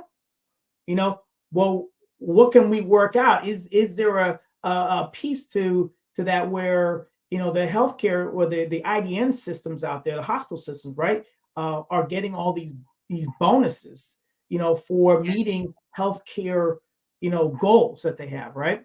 So if they want to partner with their patients and the patients own that data, that creates an opportunity for a more meaningful partnership. What are your thoughts around that? I agree wholeheartedly, and it's unfortunate. Most of the time when we visit the doctor, we don't even know how our data is being monetized. Oftentimes we just go and we don't know what they're doing with with our data, and they are receiving huge bonuses and kickbacks for using our data in ways that we're even unaware of. And a lot of people that have like very chronic illnesses, heart failure, sickle cell anemia, these disease processes are studied heavily. If you own your data and you can say, hey, I'll give you access to my lab report, if you know, for a fee, you can see what my labs have looked like. You can see the progression of my disease over time for a fee. I think that empowers a lot of patients that may even not be able to earn an income because of their illness. This may allow them some form of income just because they spend so much time going to the doctor. They spend so much time having labs drawn, having their vital signs done. This way, I mean, I don't know how much it would be worth, but I do think it's a way to monetize this data that is already being monetized. Just the patient isn't receiving that money. Yeah. What's crazy when you think about all of the digital technology that's out there now. Like now, just on our watches, we know our heart rate. We know our. I mean, you can know your blood sugar. You can know your blood pressure. You can know your. I mean, you basically all the aspects of your body. The technology is out there. So think about all that data that we will each house on our own wristwatch or our own, you know, data ports that we can then share and potentially monetize. It's really where they're going with this is pretty amazing, and it's really just speeding up now. But there's a lot more to that. But I'm really curious as to your journey. You know, you mentioned this, you know, this journey, but for Nurse Block, so you've gotten a lot of experience in nursing, you're a critical care nurse, you're doing all these things. Well, how did you even start to think about forming something or creating something like Nurse Block? Tell us about that journey. Basically, like you said, I've been a nurse now for about 18 years, and following COVID, I experienced an extreme amount of burnout. In search for a new career. My youngest son is an artist, and he introduced me to NFTs, which are non-fungible tokens, which are also supported by the blockchain. And I kind of fell down the rabbit hole. And immediately after understanding the technology and decentralization, I wanted to bring this to healthcare in a way that would not only empower patients, but that it would also empower the nurses and the providers that take care of the patients. So that's basically how I've gotten here today. Initially, I founded the Huddle DAO, which is a decentralized autonomous organization that allows nurses to come in and form partnership and make decisions collectively. And from there, we branched off into Nurse Block, which is the digital credential wallet for nurses. That's outstanding. So you saw a need, did the research, and created a solution for that need. That's amazing. What's been some of the responses from nurses? To be honest, the response has not been overwhelmingly excited. Nurses are very concerned about their pay. And when you start to mention crypto and blockchain, it takes a lot of education and that's what I'm committed to. I'm committed to educating not just nurses, but to anyone that I can about the potential of this technology. So as it pertains to nurses, they have not really drank the Kool-Aid yet, for lack of a better term, but they are coming on board slowly. And I think as we begin to understand this technology more, we will all begin to be more and more interested in its practical applications to our daily lives. Yeah, it's a heavy lift, and I understand that. So education. You also mentioned that, the importance of, as you're trying to learn and educate yourself, joining various communities. Do you have any particular communities that you would recommend? I'm a part of a community called Web3 Equity. It's focused on making Web3 equitable for women, and it's located in Miami. There's also the Atlanta Blockchain Center for anyone that's here in Atlanta that would like to learn more about blockchain technology. They have meetings every Thursday night that teaches about different aspects of the blockchain. And then find in your local community, I'm sure there's always a small sect of Web3 enthusiasts that meet often and talk about blockchain. There's a large community on LinkedIn and Twitter that talks a lot about Web3 and blockchain technology. So I suggest going onto Twitter and just jumping into some of the spaces where they're talking about Web3, they're talking about blockchain. I think that's one of the best ways to learn and become more and more immersed in this technology. Love it. So switching gears just a little bit, from a business standpoint, you're I believe you said you're a visiting nurse, which is a little bit different than being in an institution, and carries its own challenges and opportunities, right? But as you think about kind of building a business, and you're kind of in this space of building a solution and getting it out there, speak to some of the challenges. I mean, you mentioned it, from an educational standpoint, but what are some of the other challenges that you can speak to from an entrepreneurial standpoint? One of the challenges is still working full-time as a nurse and being a mom and a wife and trying to navigate all of those things. I'm 46 now, and this, I feel like this is a mission that God dropped on me. Honestly, if I could pass it on to someone else, I probably would, because it's very, very challenging to balance all of these things, especially when you're so passionate about something and then trying to keep that in perspective with being a wife, with being a mother, and still working full time. So I would also say funding is a huge challenge at times, finding the funding to continue on. Eventually, I hope to be able to dedicate my time full time to Nurse Block and not have to divide it right now with working as a full-time nurse. So personally, those are some of the challenges that I find. And communities like the Black Business Network and other communities that I've become a part of on LinkedIn give me a lot of advice and support in that way. But those are my main personal challenges, is trying to balance my personal family life with now the entrepreneurship and becoming a startup founder, because I feel so passionate and strongly about everything, my life as a wife, as a mother, but then also about Nurse Block. It keeps me up at night wanting to see it succeed. And so that's a huge challenge for me.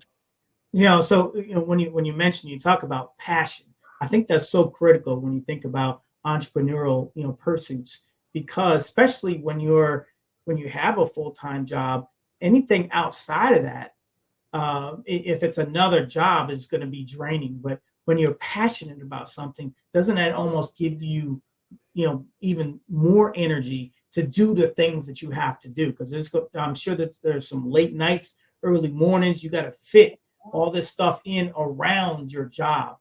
How important is passion in your life, in this pursuit? Passion is very important. I think that passion is what drives me. However, I have had to learn to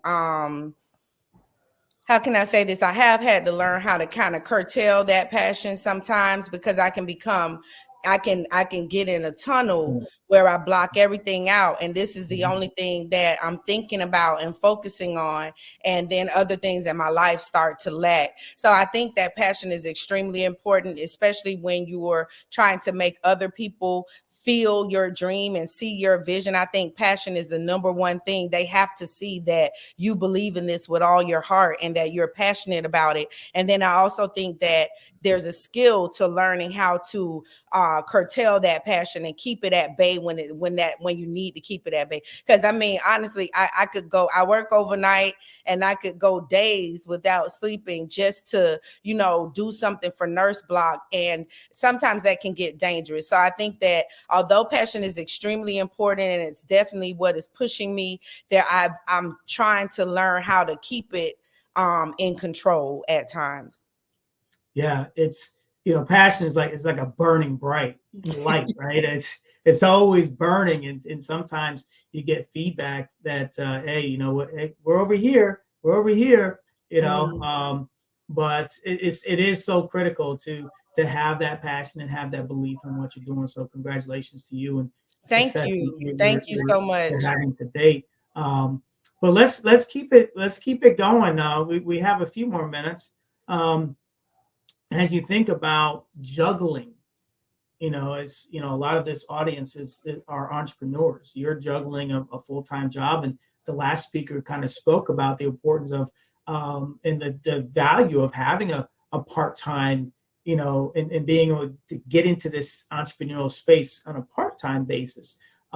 Sometimes even doing that, it seems almost like having two full-time jobs, right? Because that passion just kind of drives you, and you'll stay up till god awful hours, working on something. But what are some of the tactics you've employed in balancing the demands of a full-time, balancing the demands of a startup, and balancing the demands of being a wife and a mother? Yeah. So one of the things, and this is also one of the reasons why I'm so passionate about Nurse Block, as a travel nurse, I've been able to make my schedule fit my lifestyle. So for instance, right now I work just on the weekends. I work Friday, Saturday, and Sunday at night. And so that allows me Monday through Thursday to dedicate time to my family, to building Nurse Block, and then to any other things, self-care, which we can't leave out. Self-care is super important. You can definitely lose sight of yourself in the midst of becoming an entrepreneur. So that is the benefit of being a nurse and then being a travel nurse, where I've been allowed to create my own schedule. And oftentimes when I tell people that, they say, oh, you're really blessed to be able to keep a full-time schedule and then still have time to dedicate to your startup. And that has been phenomenal for me. But I wouldn't be able to do that if I wasn't a travel nurse, if I was on someone's staff. So that's why I'm so passionate about Nurse Block, because it allows the nurse autonomy over their own career. And I think that I know that I perform better as a nurse, and I create better outcomes for my patients when I have this kind of autonomy. By the time I go to work, I'm fully, I'm all in. I'm ready to be the best nurse that I can be. I show up and I don't feel dreadful. I'm allowed to pick jobs that resonate with me, jobs that I'm good at, jobs that I've reached the expert level at. So that lets me go to work with a completely different attitude. And it turned that burnout around for me. Having that autonomy, it has made such a big difference in my career. And it also has really helped me with building a startup. Yeah, that's great advice, and it is a kind of a juggling act, right? But you do it, and you learn and you adjust as you go. So awesome there. The other part about this is, as you think about nurses and nursing in general, one thing that COVID taught us is just how important our nurses are. I mean, they were critical to keeping this country going, and they would just, we relied on them. Not almost, we did rely on them too much. I mean, they were the backbone to keeping this this country safe. But as you think about empowering nurses, because so many nurses from what I've heard, they just got burnt out and just got tired, and they just want to get paid more, and they just want to have more balance in their jobs and safety in their jobs. As you think about what you're creating here and giving nurses more power with their own data and autonomy and opportunities, where is that going, and how can that really help nurses take control over their careers? Speak to that a little bit more. Yes, thank you. Thanks for asking that question. That's a great question. I worked during COVID. I worked in New York. I worked in Atlanta. I worked all over. And it was my work was controlled by intermediaries, agencies that would link with the hospital, and then the hospital would, the agency would reach out to nurses and they would hire us. And many times the agency would be getting paid more for what I was doing than even what I was getting paid. So many agencies became, billion-dollar companies off of the backs of nurses during COVID. And there was so much said about how much the nurses were being paid, but there was very little mention about these agencies. What NurseBlock does and what the blockchain does for many industries is it removes that middleman. So with NurseBlock, the nurse uploads their digital credentials to their profile. The hospitals or the patient that needs a nurse is able to see that and then select that nurse specifically without there being any intermediary, without there being a middleman or an agency controlling that arrangement. That empowers the nurse that may have left the bedside because of staffing shortages or couldn't work those hours. Many nurses love nursing, but they have children that are in school that they have to pick up at 3 p.m. Imagine if there's a patient around the corner that just needs IV infusion a couple times a day from 9 to 12.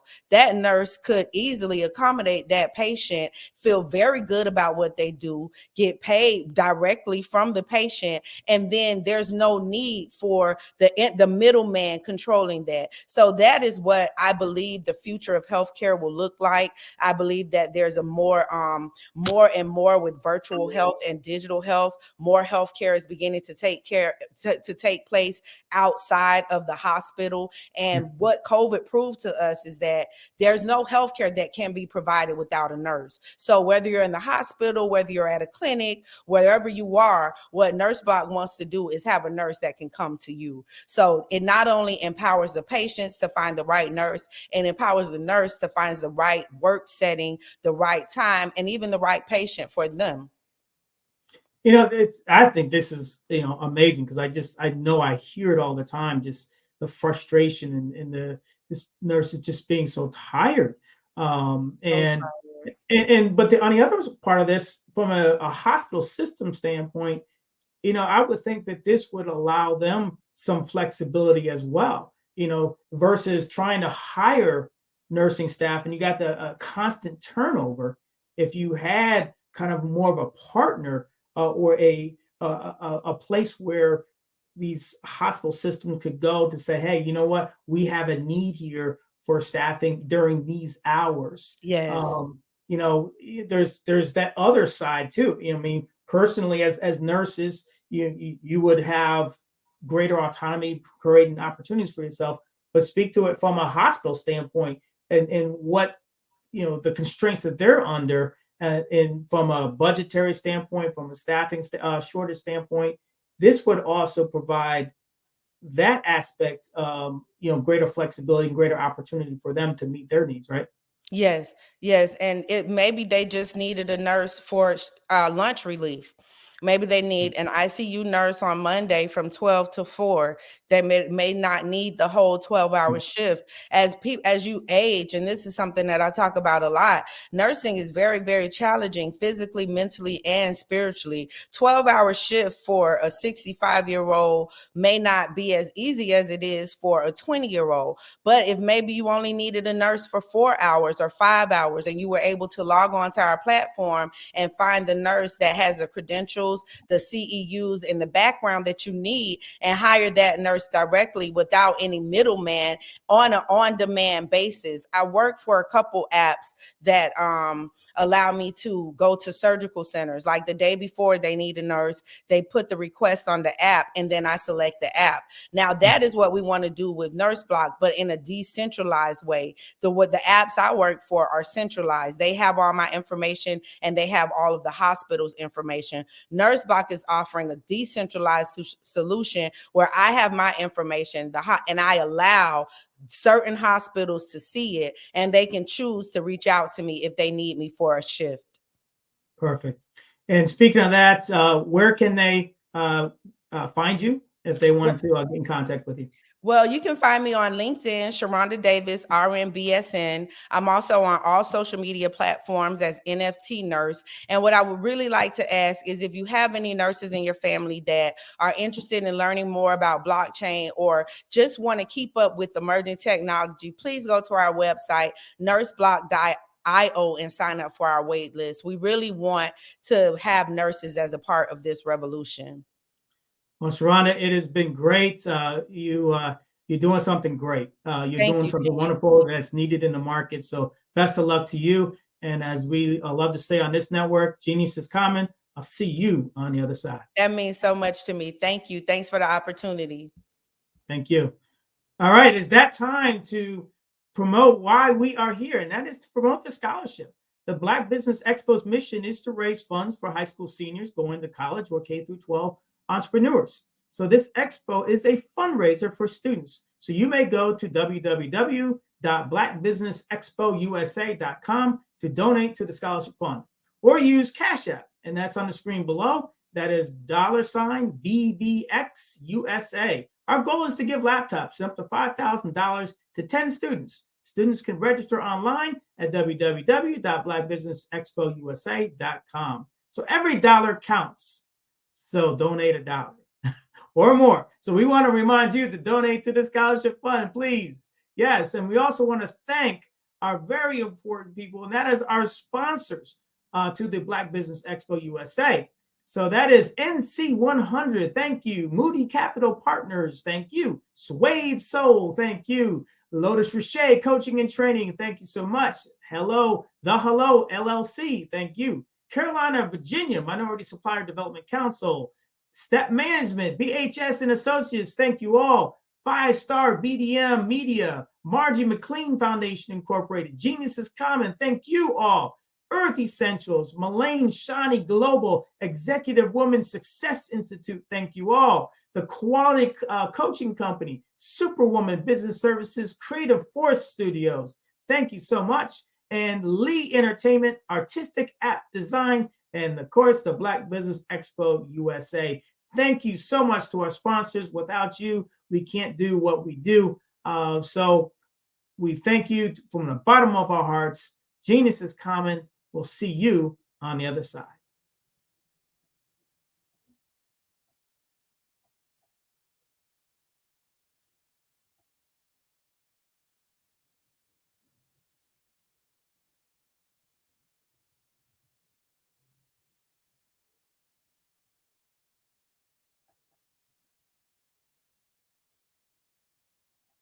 I think we may be having some technical difficulty, so I'll fill in some time here. So when you think about what we just heard from an entrepreneurial standpoint, what's so impressive is here is a nurse that is, through COVID, like many nurses, was just, working to, their hands to the bone, and really tired. And an idea came to their mind. They said, you know what? We need to take control. We need to create opportunities. We need to control our information. There's a lot of bias in the system, as she mentioned, and there's a lot of just, feeling not being able to do what you love to do when you can do it, because oftentimes they're just the hours required are long and are arduous, and having a family, or let alone a side hustle or side business, is very, very difficult. So here's someone that was in that situation and took the opportunity to find a solution and started working on that solution. And because they were so involved in it, they were so passionate about it. And I keep going back to that passion. What are you doing in your life that that you're frustrated around, or frustrated about? Maybe you have a skill set. Maybe you have a knowledge base that is there to work on a solution. And that solution, if it can be monetized, can not only be a great value to those in society, but of course, it's going to be a great value to you because you're going to be able to monetize it. That's how these things happen. That's the kind of the basis of entrepreneurship. Identify a problem, identify the solution, figure out a way to bring it to market. That's what one of the things we love about the Black Business Expo is we are able to bring people like that onto the network to share. And you may not be a nurse, but hopefully you heard not just the opportunity that she has with the solution for nursing, but the opportunity to understand how blockchain and other technologies is so critically important. Hey, Gene. Hey, Grant. How are you, man? I'm doing good. I'm doing good, man. I really appreciate you stepping up. The last two speakers, man, I was blown away. So I really appreciate all you have done. Genius is coming, and I'll see you on the other side. My man. Good to see you. You're welcome.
Dr. Eric Kelly III.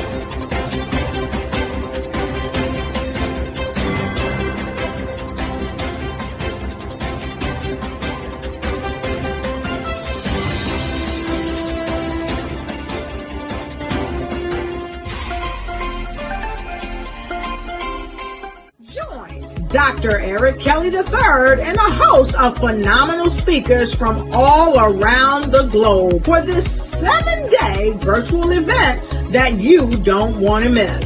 The mission of the Black Business Expo is to raise scholarship money from kids all the way from high school, all the way from college. The Black Business Olympics is one of the largest Black business showcases in the world. It is an opportunity for businesses and companies to showcase their businesses globally. We are going to be giving away laptops up to $5,000 away to students. Again, I'm Olivia Appleberry, the founder of 2 Cents Finance and one of the speakers for the expo. I am so excited to see you there. For more info, go to www.blackbusinessexpousa.com or call 919-308-9090. And I am Black Business. From the moment I wake until the time I sleep. Yes, I am Black Business. I am Black Business. Tell me, are you Black Business? I am Black Business. Do you support Black businesses? Listen, I support Black business because I am Black Business. Black Business Expo, one of the largest business showcases in the history of Black business in the world. The world. Sign up today at www.blackbusinessexpousa.com or call 919-308-9090. I am Black Business.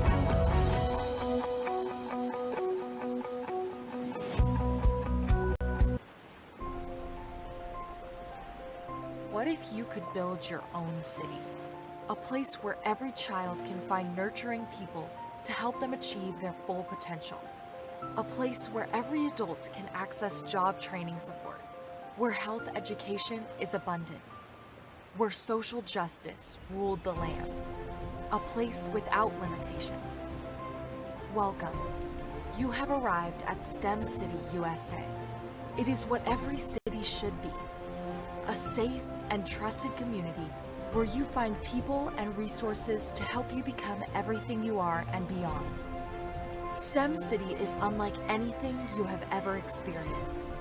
It is a digital twin of the world around you, only better. STEM City is about energy and soul renewal. It is more than a digital world. You can almost feel the power of live cultural events, music, and theater. STEM City promises a better future for children with caring mentors and hands-on activities with dedicated tutors to support our youth. STEM City is your passport to a healthy lifestyle with weekly events addressing our community's many issues. STEM City is your financial well-being with helpful information on wealth management, career advancement, job training, and so much more. STEM City is the community you deserve. It is the city where your dreams can come true. STEM City USA, a place in the sky that is accessible to all who reach for the stars.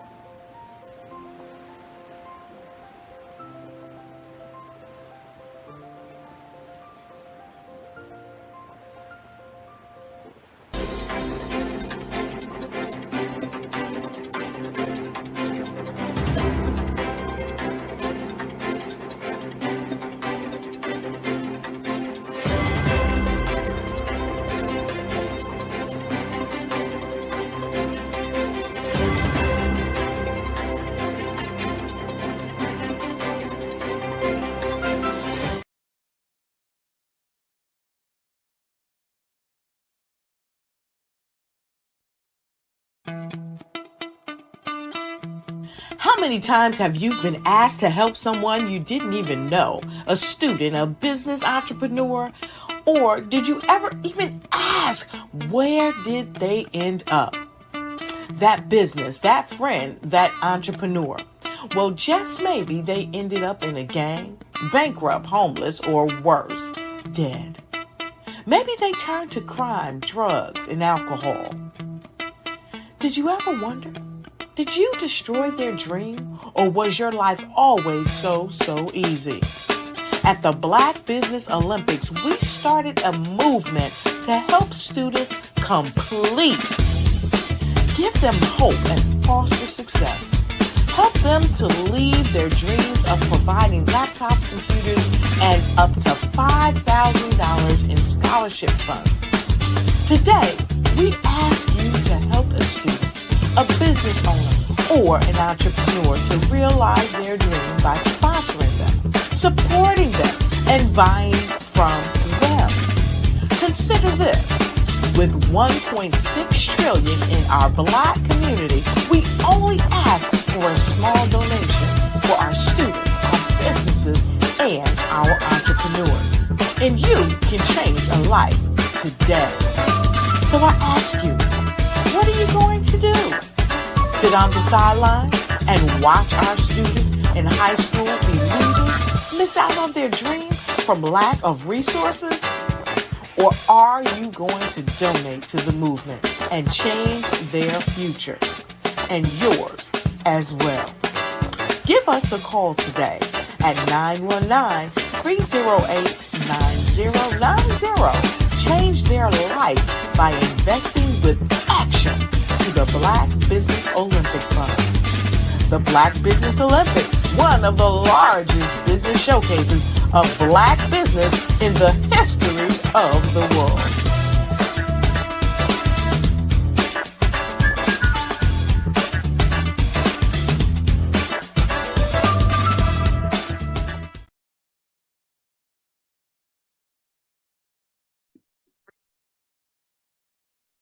Hello, I'm Dr. Madeline Ann Lewis, President and CEO of the Executive Women's Success Institute. And my genius is helping women accelerate the path to success. You know, I was blessed to have strong women in my life who encouraged, motivated, and pushed me to do my best and to never even think about giving up on my dreams. So I say to women, we must show up to rise up. We have talents and potential, but who will see them if we don't speak up and get noticed? I know that women are a tremendous resource on this planet, and there is nothing more fulfilling than helping a woman tap into her full potential. I do this because I want to be a part of helping as many women as I can to show up, to rise up. I do this because genius is common. Did you know women represent just 3% of Fortune 500 CEOs and less than 15% of corporate executives at top companies worldwide? Have you wondered what the secrets are to getting into the top ranks, whether in the private or public sector? Do you want to figure out how to stop being held back in your career or passed over for promotion? Then you're in the right place. Hi, I'm Dr. Madeline Ann Lewis, President and CEO of the Executive Women's Success Institute. I have decades of experience in the military, the federal government, and corporate America. And my mission is to help women succeed and tap into their full potential. I want to reach 1 million plus women around the world to become the leaders they are meant to be. So if you want to move into a management or executive level position, or maybe you are a female veteran transitioning out of the military into business entrepreneurship, then reach out to the Executive Women's Success Institute at 301-693-3284. Let us get you on the fast track to success.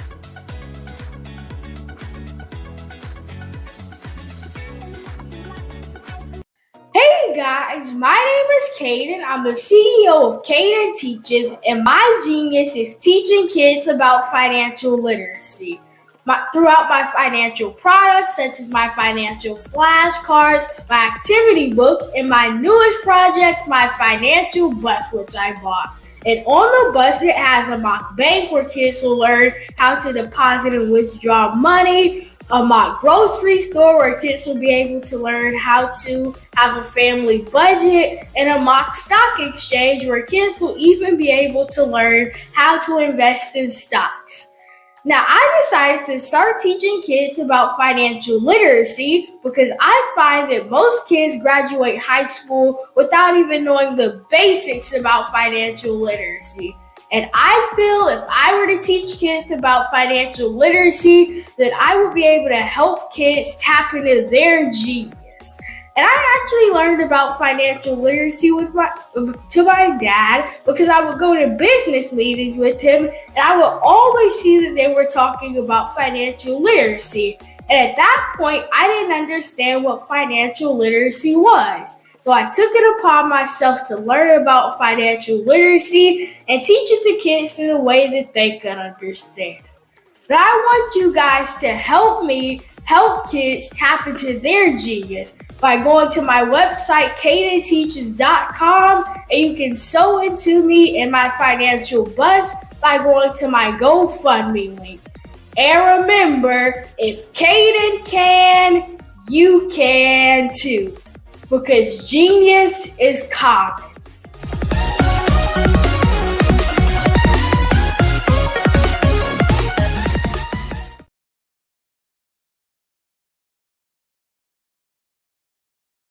Over the past few years, we've seen the growth of existing and new initiatives focused on financial inclusion, building global networks, and reducing the wealth gap in response to the idea there's not enough seats at the table.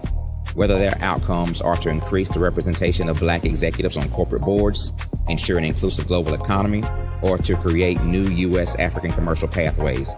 The strategies are often carried out by separate programs. The question is, should they be? With the continent of Africa being home to more than half of the world's fastest growing economies, the youngest workforce, over 400 companies generating more than $1 billion annually, 700 generating more than $500 million annually that are poised for growth, and being the destination of nearly $5 billion in venture capital in 2021. Diversifying U.S. and Africa commercial engagement by building bridges between African businesses and their U.S. diaspora should begin being seen as mutually beneficial. From helping to reduce Africa's enormous capital gap to catalyzing two-way trade opportunities, the COVID-19 global pandemic hopefully has taught us that global challenges and opportunities are more interconnected than we thought. During the pandemic, African companies like Unicorn Flutterwave, insurance provider Reliance Health, ride-hailing app Yasir, and 54Gene, the continent's first bank of DNA on people of African descent, proved that when African companies have access to networks, capital, and information, they grow big, grow fast, and create solutions that are valuable to the world. This is why Be Direct was created. We are the first U.S.-based but African-centric board preparedness and board search company designed to connect U.S. Black talent and corporations to African businesses. Unique and fundamental to Be Direct's success is our process of helping board candidates adapt their experience and networks to an African context before they're connected to high-growth companies that are looking to locally and globally scale. From our focus groups with African business execs and government leaders, we don't ignore the sentiment that business is easy, but people are hard. Having a pool of board candidates with hard-to-access networks and extensive experience across the business life cycle, including successfully raising capital, is table stakes for an initiative like this. So yes, we have that. But corporate or entrepreneurial success in the U.S. does not guarantee success in Africa. Developed alongside industry partners on the continent, our training program, Be Direct Prep, is designed to transpose their experience to create cultural comfort, understanding, and a commitment to helping businesses in Africa scale. Our board governance sessions are African, continental, and country-specific, integrated with cultural awareness and dexterity training, masterclasses led by African industry execs, and mentoring and coaching from African continental-based facilitators. But even more unique to Be Direct Prep, we cap off our training program with an immersion trip to help candidates that have not been to Africa before see and feel Africa's complexity and opportunity from African soil. We all know traditional network-based board placement has historically left a lot of us out of ever really being in the paid board pipeline. Our strategy supports the work of many great organizations that are successfully filling seats at U.S. board tables by creating more tables for those that are still left on the sideline. It's time to start seeing the role and value of U.S. Black talent and businesses on the continent of Africa differently. Old perceptions and habits limit economic inclusion. Let's transition Black talent and the African businesses they will support from the periphery of the global economy to its core.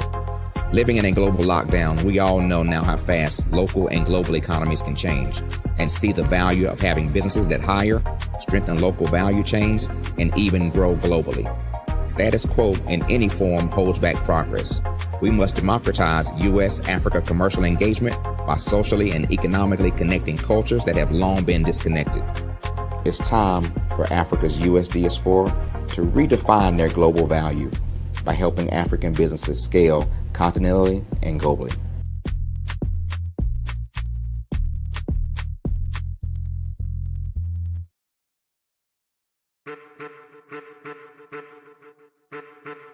I am a child of the Most High God. He has gifted me in ways that I could not even imagine and didn't know.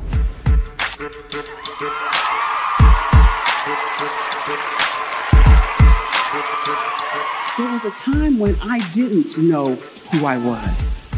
I listened to other people tell me who I should be, what I should do. I listened to people telling me that I should be a boutique owner, that I should be a construction manager, that I should be a laborer. Have you ever felt like you should do something else, be something else, go somewhere else, be wherever you wanted to be, and you felt like you were in a box? Anybody in the room? And you couldn't get out. Anybody in the room? And you kept trying to go and you couldn't get out. Anybody in the room? But let me tell you, you need to rock the box. Rock the box.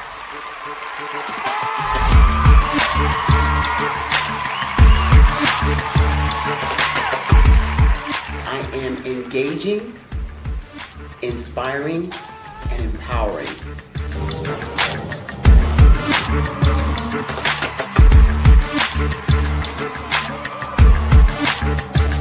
I would give you everything I know. Just by touching you, if I could, by osmosis, give you every single thing I've learned, I've gone through, I know I would. We know that's not possible, but as it is possible, I love to share information with people. Some of you out there, people have told you that you can't be, you can't have, you can't do. But I will tell you, like Kingston said, you can, you must, and you will. If it's to be, it's going to be me. You got to say it. If it's to be, it's going to be. If it's to be, it's going to be. If it's to be, it's going to be.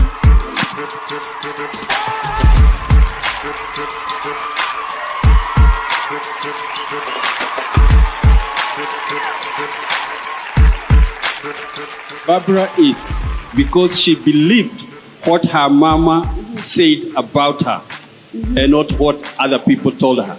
Every day you wake up, when you're in a situation, it's your choice whether it's an advantage or the disadvantage. She gained her confidence and her life, and now she is a testimony. If I can help you elevate yourself, then I feel like I'm elevating my own self as well. What you know and I know together can change the world.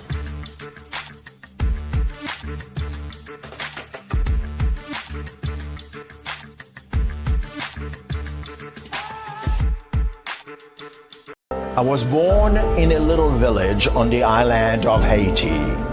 Many deadly diseases pounded me.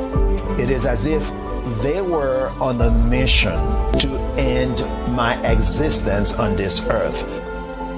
I refused to give up. In 1983, I left Haiti and came to the United States of America. And I came with $5, 2 shirts. I didn't speak any English. I came to Atlanta. I got a job. I was a doorman. I was a doorman with a dream. What I used to come on stage. I'd rehearse this moment that I'm standing in front of you. That's the power of a dream. Maybe today is the day you begin acting as if you already have it. And then step out with full force. Take a risk. No condition is permanent. Don't let your situation distract you. You are chosen. You are called. You are born for a purpose in this life.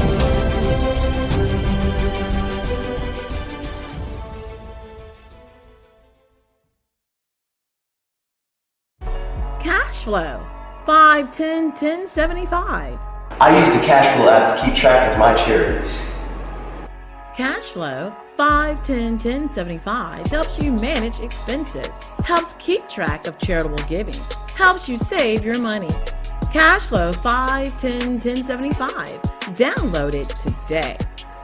Cash flow 5, 10, 10, 75 would like to wish the Cyber Bears good luck in this year's first robotics competition.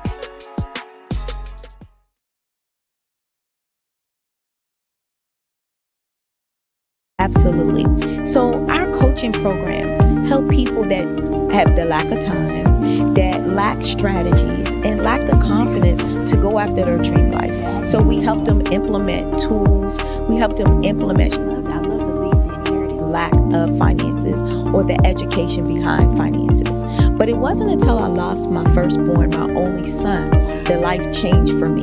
And where I was going after it all, living the corporate life, hit my 6-figure income, and living in my dream house with my dream man, driving my dream car. Wow. I nearly lost it all when I lost my son. And so I realized it only takes one financial catastrophe that can change your entire life. That's what made me start All New Beginnings. Because no matter what's going on in life, there's a new beginning. And because of that, we develop a program called Wise Minded. My little slogan is, don't just dream it, let's live it. If they want to connect with you or work with you, what is the best ways for them to be able to do that? Well, for my social media guru, you can connect with me on every single social media platform as Tanya T. Rose.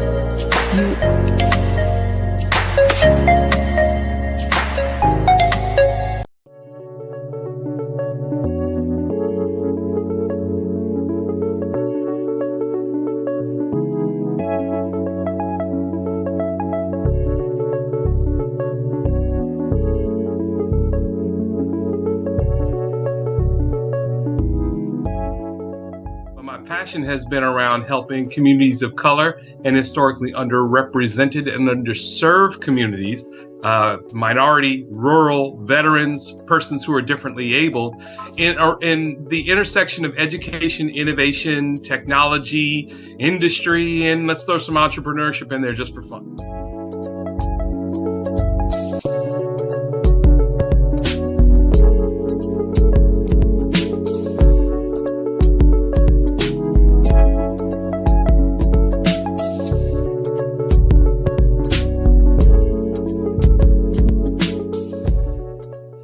See more around innovation, incubators, accelerators. I love the idea of going from innovation to commercialization.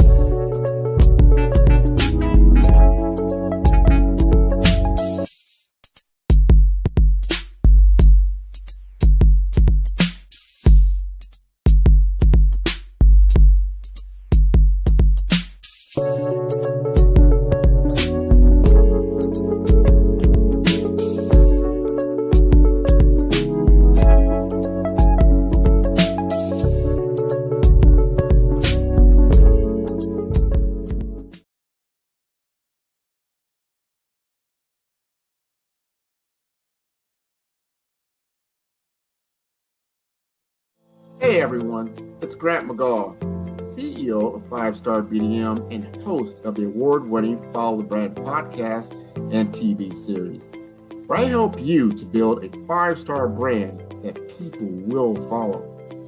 My genius is personal brand development through intelligent communication and helping you achieve your business and career goals. I am a requested speaker on digital technology and brand development issues. I want to work with you to increase the value of your current opportunities while attracting new ones. Every one of you is unique, and we all share challenges that can be addressed through smart branding.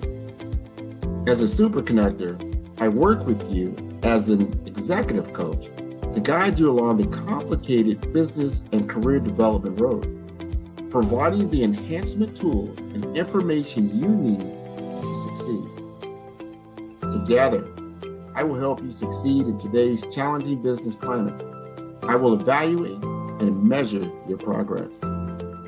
Best of all, I am right alongside you every step of the way. Build the brand called you. Genius is coming.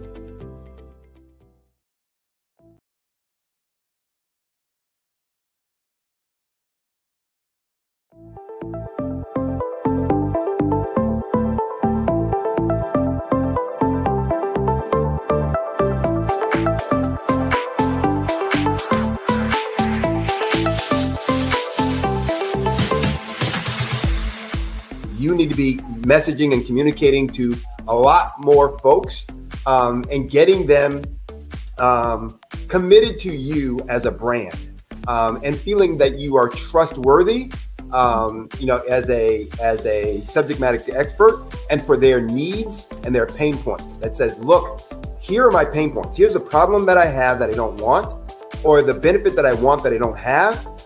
And Grant and Sydney understand that and are giving me information to be able to assist, in my eliminating those pain points.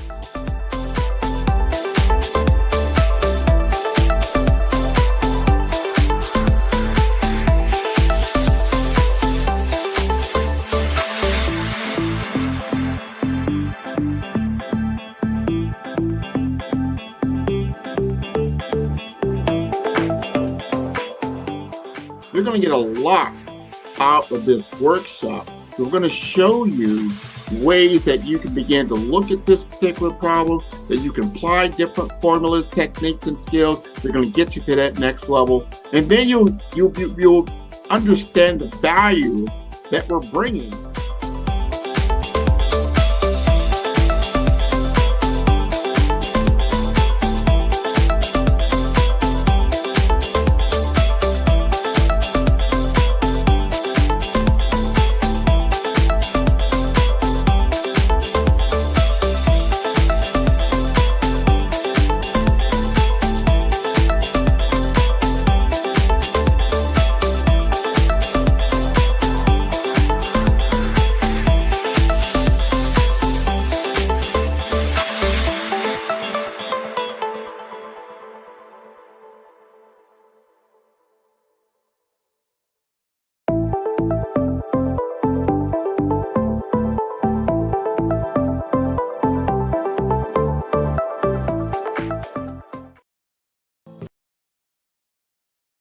Five-Star BDM, Brand Development Masters, is a professional consulting and advisory group keenly focused on business development services for the small to mid-sized business and entrepreneurs.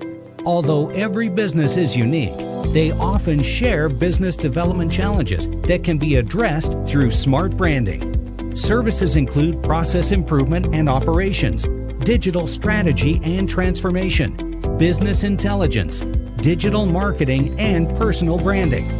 Our business and personal branding company has helped a number of professionals and organizations to optimize and grow. This results in more business, more opportunities, better reach, positive outcomes. Visit www.fivestarbdm.com today to learn more.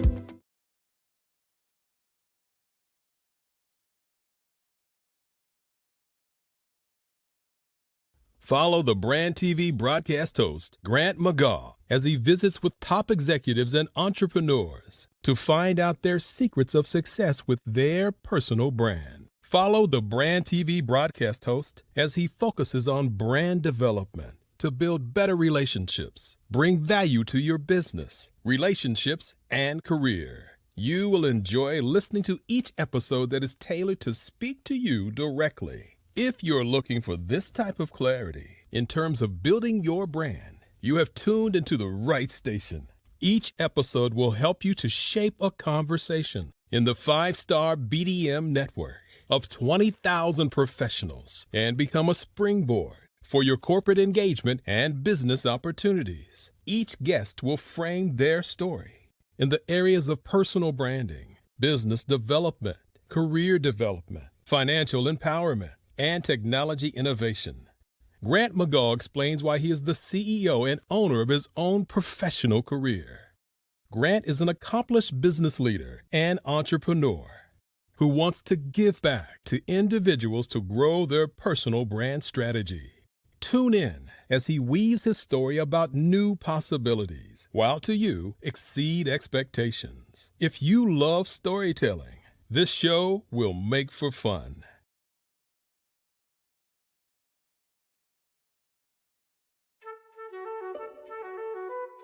This is Dr. Arnold T. Petsworth. He's the owner of Petsworth Vet World, a veterinary clinic in Hopton, Connecticut. His patients include dog, cat, frog, fish, Goldie, dog, and this alpaca. Due to doctor-patient confidentiality, we can't tell you their names. Business at Vet World was steady, and then quarantine hit. Neighbors brought new four-legged friends into their homes. Bunnies everywhere. Dr. Petsworth welcomed these new patients with open arms. The only problem? There were more appointments than he could manage.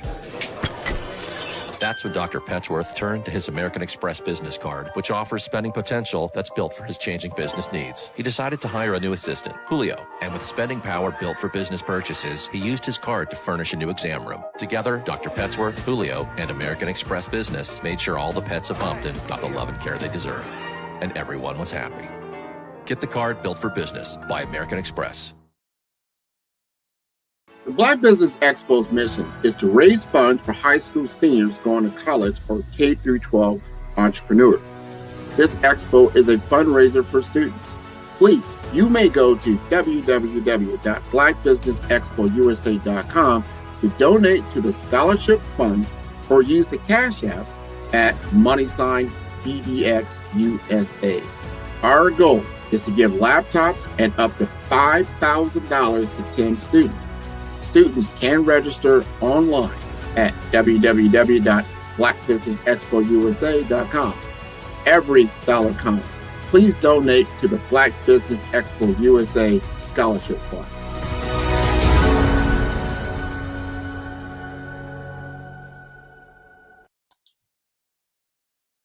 Hi, I'm Barbara Smith.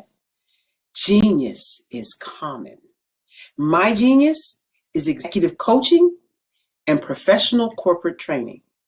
As the master executive coach and corporate training ambassador for the Genius is Common movement, I help business owners craft their stories in such a way that you know exactly what they do, what they have, and what they bring to the table. Many times as business owners, we are asked, so what do you do for a living? And we could be crushing in our businesses, but we're not quite sure exactly what to say in a short amount of time. Well, I help you take those stories that are the reason why you're in business and why you're so passionate about your business and craft them in such a way that people are drawn to you as opposed to being repelled by you. Because every conversation, every time you talk to someone about your business, you are excited about it. But are you really conveying what you do, what you have, and what you bring to the table? And do really people understand why you care so much and why they should care that you have the solution to their problem? Well, I'm here to help you with that. As a master storyteller, I can help you with your stories and spin them in such a way that they are intriguing and fascinating. People want to listen to you talk about your business. That's why at the Genius is Common movement, I am the master executive coach and professional training ambassador. That's my genius. And genius? Oh yeah, it's common. Sometimes you got to hear the news from the Black perspective, and more specifically, Black publishers. And that's exactly why you have to download the Hey Tie app, the largest mobile app delivering breaking news, videos, and podcasts from 200 of your favorite Black publishers. Yes, 200 Black publishers delivering news as it happens, literally all in one app. Go to HAYTI.com or download the app in the Google Play Store or Apple App Store. It's completely free, along with information that you can trust, so go check them out. Social media is evolving. It's more vibrant, more colorful, more energetic, and so are you. It's not just photos anymore. It's video, it's audio, it's subscriptions. And now there's Fanbase, a new monetized social network. Fanbase delivers the complete native app experience with full content monetization for every user. No algorithms that shadow ban your engagement or growth, and no ads. Follow anyone for free and subscribe directly to your favorite creators for $4.99 a month. Plus, show some love by tipping on any post. Also, make a Fanbase page and monetize your content the same way. Finally, connect with your followers by posting the amazing content you already create. And now, get paid for it. It's time to energize and monetize, because everyone's a fan of something and everyone has a fan base. I was born in a little village on the island of Haiti. Many deadly diseases pounded me. It is as if they were on a mission to end my existence on this earth. I refused to give up. In 1983, I left Haiti and came to the United States of America. And I came with $5, 2 shirts. I didn't speak any English. I came to Atlanta. I got a job. I was a doorman. I was a doorman with a dream. What I used to come on stage. I'd rehearse this moment that I'm standing in front of you. That's the power of a dream. Maybe today is the day you begin acting as if you already have it. And then step out with full force. Take a risk. No condition is permanent. Don't let your situation distract you. You are chosen. You are called. You are born for a purpose in this life.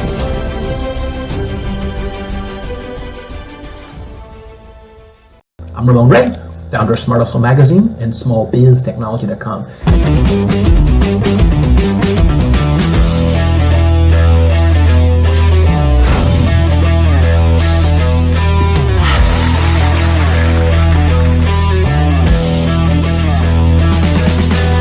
You're here today to celebrate small business success. Stand up on your feet. You rocked the house. It was amazing. Didn't we learn? For me, success comes from failure. One thing not to do is shake somebody's hand like this.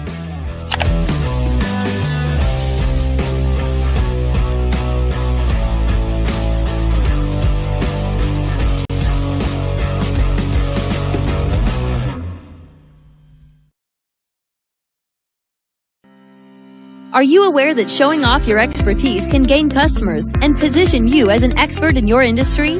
Consumers need confidence to purchase, so let us showcase your knowledge by interviewing you for a 3 to 5 minute video. We'll position you as an industry expert with a customized interview style video, and for a limited time, we'll cover all production costs. Click this ad or call now for all the information. You'll want to experience the same 5-star service our customers love. So take advantage of this one-time offer. Click this ad or contact us now.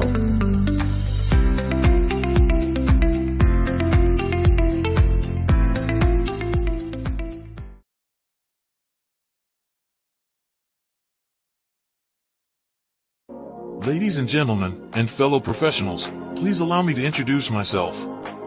I am David Jones, the co-founder and CEO of the Hello LLC, where I am passionately dedicated to guiding individuals and businesses toward their own return on time investment. Time is my only competition. With over 20 years of experience as a corporate C-level executive, I bring a wealth of knowledge and expertise to the Hello LLC. My career journey has been marked by a relentless pursuit of excellence in marketing, strategy, and business management leadership.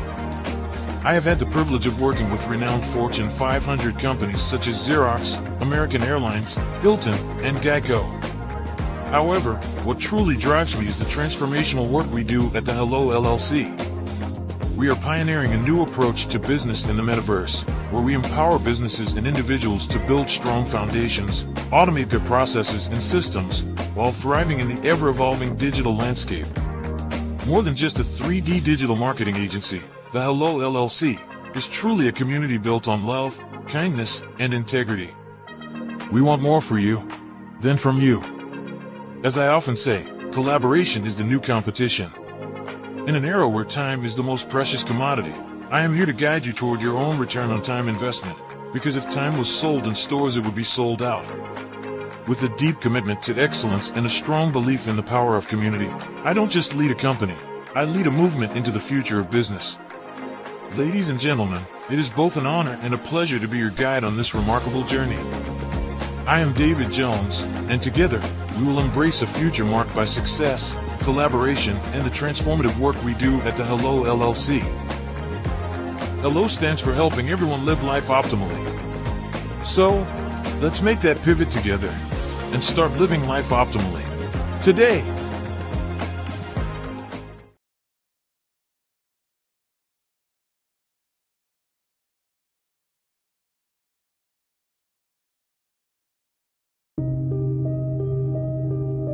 The Black Business Expo is changing my life.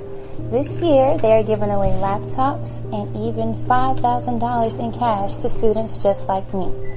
I'm Alexis, and I want to go to college to fulfill my dream of becoming an entrepreneur. Help the Black Business Expo going to www.blackbusinessexpousa.com and also becoming a vendor, a sponsor, or donating. Hello, I am Dr. Eric Kelly III, the visionary strategist and founder of the Black Business Olympics. I invite you to showcase your Black-owned businesses on the Black Business Network global stage. The Black Business Olympics is a global Black Business Network platform that propels Black-owned businesses into the international spotlight. By showcasing your business on the Black Business Olympics platform, you can reach a worldwide audience of potential customers, partners, and investors. You can also establish yourself as a thought leader and expert in your field, attract lucrative partnerships, and more speaking engagements. In addition, the Black Business Olympics platform provides a valuable opportunity to connect and collaborate with like-minded entrepreneurs and business professionals from around the world. This can lead to new business opportunities, ideas, and relationships. Finally, by sharing your story and expertise on the Black Business Olympics platform, you can inspire and empower others. This is a powerful way to make a positive impact on the world and leave a lasting legacy. If you are a Black-owned business owner, I encourage you to seize the opportunity to showcase your business on the Black Business Olympics platform. It is a once-in-a-lifetime opportunity to make an indelible mark on the world. Be one of the 1,000 visionary entrepreneurs who are changing students' lives, shaping industries, and leaving an unforgettable legacy for their families. Unleash your voice on our global stage and watch your business thrive. Black Business Olympics is one of the largest Black business showcases in the history of Black business in the world. Yes, the entire world. Just give me a call today at 919-308-9090.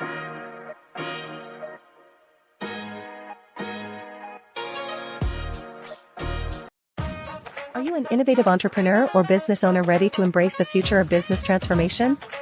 The world is evolving at an unprecedented pace, and it's crucial to adapt and pivot towards success in this dynamic landscape. At the Hello LLC, we are dedicated to guiding you through this transformative journey, offering a comprehensive suite of services that extend beyond the metaverse and 3D immersive experiences. Our mission is to empower businesses and brands by assisting them in building, branding, systemizing, and automating their operations. We specialize in steering businesses from a two-dimensional existence to a thriving three-dimensional presence, where opportunities abound. We help businesses harness the power of technology to work smarter, not harder, enabling them to operate efficiently and stay ahead of the curve. Our diverse range of services includes Our Biz in a Box is a complete business solution package designed to jumpstart your entrepreneurial journey. From strategic planning to digital infrastructure, we've got you covered. Your one app, one tap solution. Our Motion Work AI videos transform your brand storytelling with our cutting-edge AI-driven video production, captivating your audience like never before. Our 3D VR environments will step you into the future of immersive experiences. With our custom 3D virtual reality environments that engage and captivate your customers. Lastly, in our Pivot membership program, we offer tailored guidance and support to either show you, teach you, or take care of the transformation process for you. According to a 2023 study by Fundera, a staggering 28% of small businesses in the United States do not have an online presence. This statistic underscores the importance of embracing digital transformation.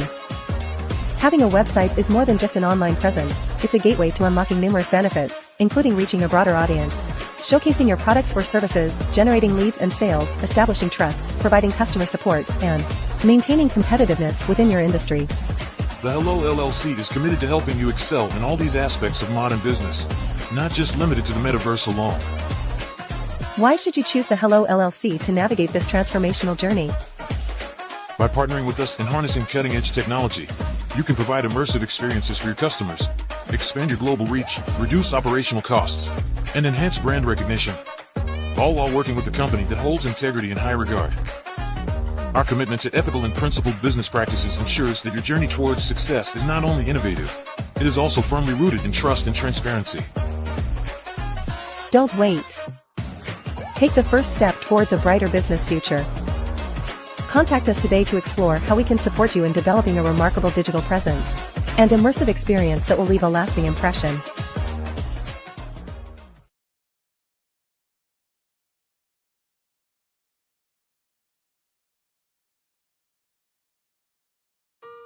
Hello, this is Israel, and I am CEO of Daydreams Interactive and author of Princess Planet. So, genius is common, and as a kid, I loved to daydream. Even as an adult, I love to daydream.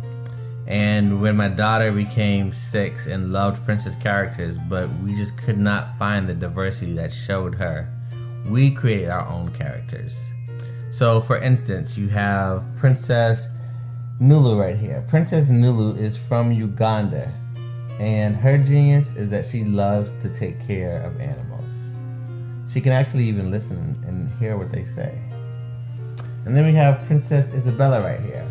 Princess Isabella, she's from Cuba, and her genius is biochemistry. One day she hopes to eliminate disease. Then we have Princess Nia right here, and Princess Nia is based off of my daughter, and she is what she wants to be, the greatest dancer alive. So that's her genius. So what's your genius? My genius is my imagination. Genius is common.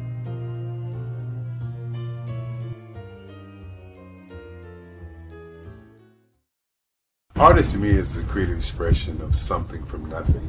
You know, it explodes onto the canvas, or it explodes on in my work. One of the things that I try to do more than anything is I try to just give the lines and the movements and emotions and expressions into to what I do. Art really means to me a chance to express how I feel deep down inside. Most of my art begins as a thought that I might have, you know, whether it's sports, whether it's history, whether it's a woman or a man. It pretty much starts as an idea of thought before I get into the actual image of what I'm going to draw. I do a lot of historical pieces. I was a history minor in college, and I love to do history pieces. And a lot of times I'm thinking about history, and then I try to make that history impact you as you look at it. That's one of the reasons I do pictures so large. People ask me, why do I do the pictures so big? And I tell them, I want the piece to impact them as they're looking at it, to kind of dominate them, dominate their space. And most of my pieces I try to do off page. I don't try to do anything that's going to be in those four corners or in a square. And I want your imagination to be a part of the piece that you're looking at.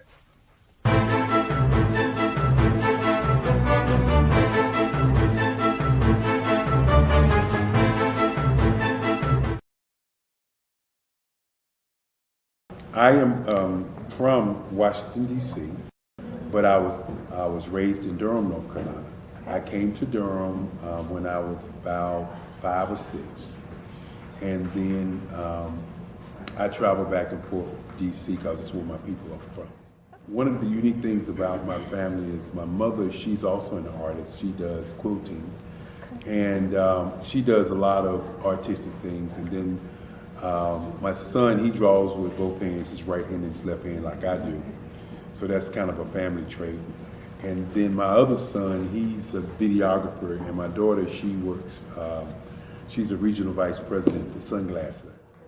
When you start out drawing and sketching, you want to continue to explore, you know, each avenue. I do pastels, I do pen and ink, I do painting, I do acrylics. I haven't done oils yet, but I try to do all facets of art. What I say to a lot of times to people is, you know, you can't put yourself in a box when you're an artist. You have to explore. And over the course of my life, I've tried to explore different mediums. I also do sculpture as well. I choose my subjects by the intensity that they have in their faces, or the intensity that somebody is moving, because I do more than portrait drawings. I also do I do abstract, and then I do figurative drawing also. Well, what happened in this particular show is that I started out trying to come up with something that would be a little bit different than what everybody else is doing. So I was working on a Barack Obama show, and they wanted me to do some paintings of Barack. And so what I did was because of the deadlines, I kind of did it kind of fast. And then I realized when I was doing it fast, I enjoyed it. And so then I started doing other pieces the same way, and I started to enjoy those pieces also. And so I came up with this particular style, and it's a style of lines and colors. And what's interesting is that when I was in college, I did a show called Lines, Colors, and I talked about the boldness of the blacks, the hotness of the whites, and this is how this has come about, later on in my life. And the colors comes from a lot of the entertainers that I work with, where they wear different colors. They don't wear, your plain reds or your whites. They wear different colors, and so that's also another piece of what's giving me the colors. The subtitle of this show is Faces That Speak Life. That's real critical. Faces that speak life. Each one of these pieces is a life source and a life energy that's being put on display for people that are looking at it. I always say in terms of my art, it's not important that I draw them. It's important what you get out of what I draw. I don't try to just draw it because you like it. People wanted me to do prints. I didn't do prints. People asked me to do different people, but the people that I choose are people that make a difference in the lives of people in the world. So the human landscape idea was, again, as I say, the lines represent your emotions, it represents your ideas, and it represents your journey as a human being. And that's why you get the different pieces and the different looks. And as you notice, I try not to do one look that looks alike another look. And that's what's the most important part of this show.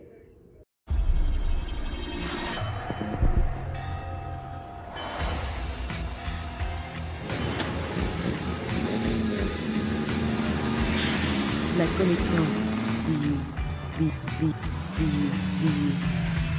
La connexion.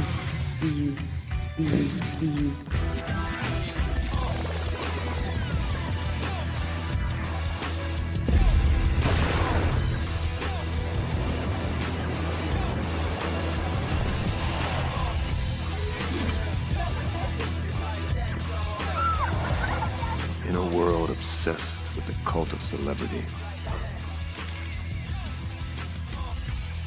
I challenge you not to aspire to anyone else's greatness, but instead strive to reveal and ignite the greatness within you. Are you serious? I totally think that's it. Hey. No! Hey! To me, sexy is a man that knows who he is and what he wants. Okay. He's comfortable. You look at him, you see him, he's just comfortable being himself. And you're like, Baby, be you. Be you, baby. Just be you. I like it. Introducing the Be You collection, exclusively available at KMG Fashion Superstore.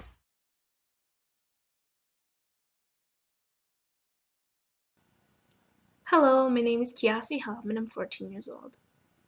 I think my genius would probably have to be setting goals and achieving them. I say this because ever since I was young, I always wanted to be an author, and at age 11, I ended up achieving this. But not only did I end up becoming an author, I ended up becoming a public speaker, a publisher, a business owner, all these great things. The name of my business is Written by Kids Publishing Company. I decided to start this company because I thought it was important for me to help kids my age express themselves through literacy and just achieve their own goals. Because to me, achieving goals is the best thing in the world to feel. It's you just achieving things and aspirations that you set for yourself. And I know that everybody is capable of this because even if you don't end up achieving the goal, you still tried your best, and that's the most important thing. And everybody is capable of this because genius is common. Thank you.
Dr. Eric Kelly III and a host of phenomenal speakers from all around the globe for this 7-day virtual event that you don't want to miss.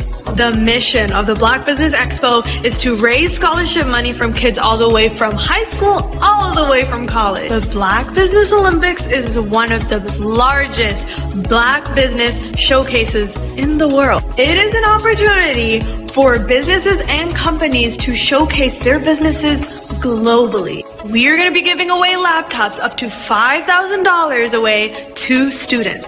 Again, I'm Olivia Appleberry, the founder of 2 Cents Finance and one of the speakers for the expo. I am so excited to see you there. For more info, go to www.blackbusinessexpousa.com or call 919-308-9090 and hope to see you there. I am Black Business. From the moment I wake until the time I sleep. Yes, I am Black Business. I am Black Business. Tell me, are you Black Business? I am Black Business. Do you support Black businesses? Listen, I support Black business because I am Black Business. Black Business Expo, one of the largest business showcases in the history of Black business in the world. The world! Sign up today at www.blackbusinessexpousa.com or call 919-308-9090. I am Black Business. I am Black Business. From the moment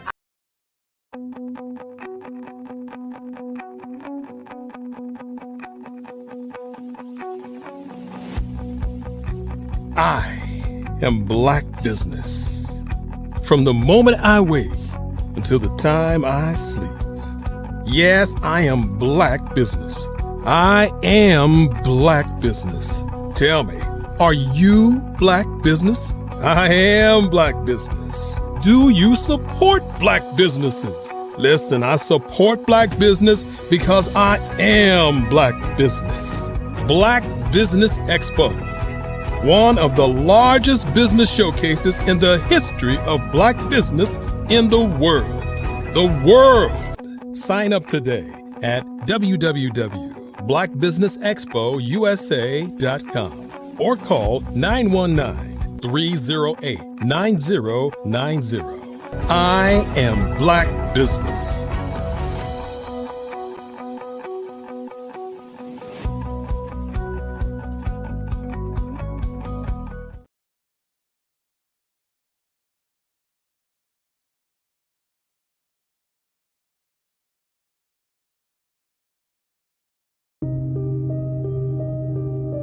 The Black Business Expo is changing my life. This year, they are giving away laptops and even $5,000 in cash to students just like me. I'm Alexis, and I want to go to college to fulfill my dream of becoming an entrepreneur. Help the Black Business Expo going to www.blackbusinessexpousa.com and also becoming a vendor, a sponsor, or donating.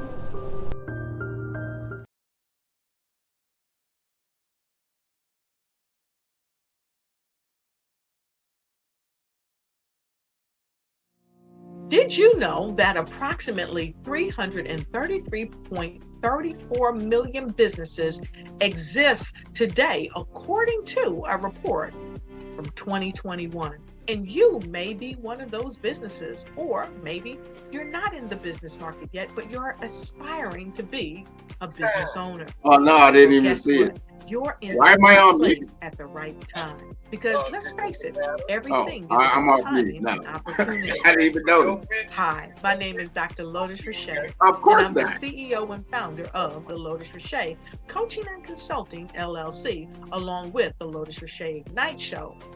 15 minutes of success with Dr. Lotus Richey, as well as books to boom your business. and bring who you are. And today, I want to bring this amazing message to you about the Black Business Network and the Black Business Olympics.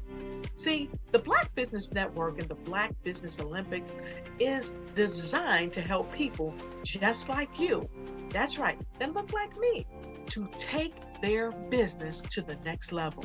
Not just in your front yard or your backyard, but globally. The Black Business Network and Black Business Olympics is designed not to just help you survive, but to help you thrive. So join us today as we come together with businesses all around the world to support our students, our children, our young teens, our young entrepreneurs. What we do is we come together to help raise funds for students who are aspiring to be business entrepreneurs, who are aspiring and who are thriving in college. We endow them with a wonderful opportunity to gain scholarship of either a laptop or several thousands of dollars. And we invite you to help be a contributor to this amazing opportunity to help someone that looks just like you. So join us today at our website and let us connect with you and help you ignite and take flight in every area of your life on the Black Business Network and the Black Business Olympics. I'll see you on the other side.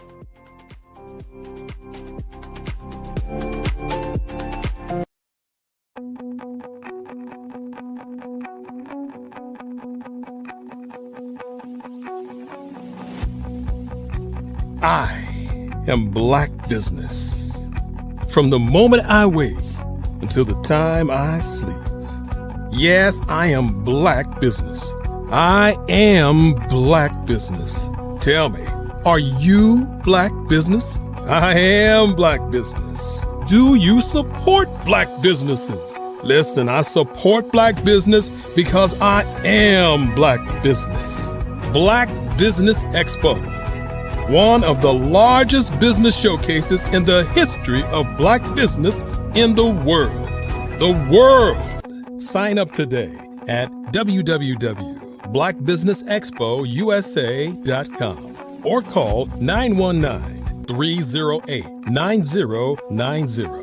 I am Black Business.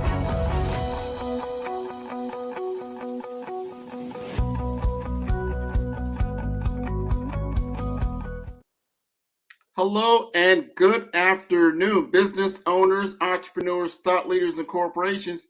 Welcome to the Black Business Network. My name is Grant McGaw, CEO of 5-Star BDM and host of the Follow the Brand podcast and TV series. I'm your business moderator for this afternoon on the Black Business Network. The Black Business Network is a 24-hour business network showcasing Black businesses, business owners, entrepreneurs, and thought leaders worldwide. We have speakers from North Carolina, London, Singapore, Africa, Japan, and cities all over the United States. The Black Business Network is a global community sharing its business knowledge to empower, inspire, and educate businesses about business.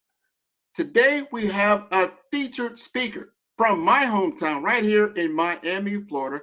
Natalia McGarrell is going to talk to us about her entrepreneurial pursuits. She has been a seasoned territory account manager for a number of years, and she is now spearheading a startup in health equity. I'd like to bring to the stage Natalia McGarrell.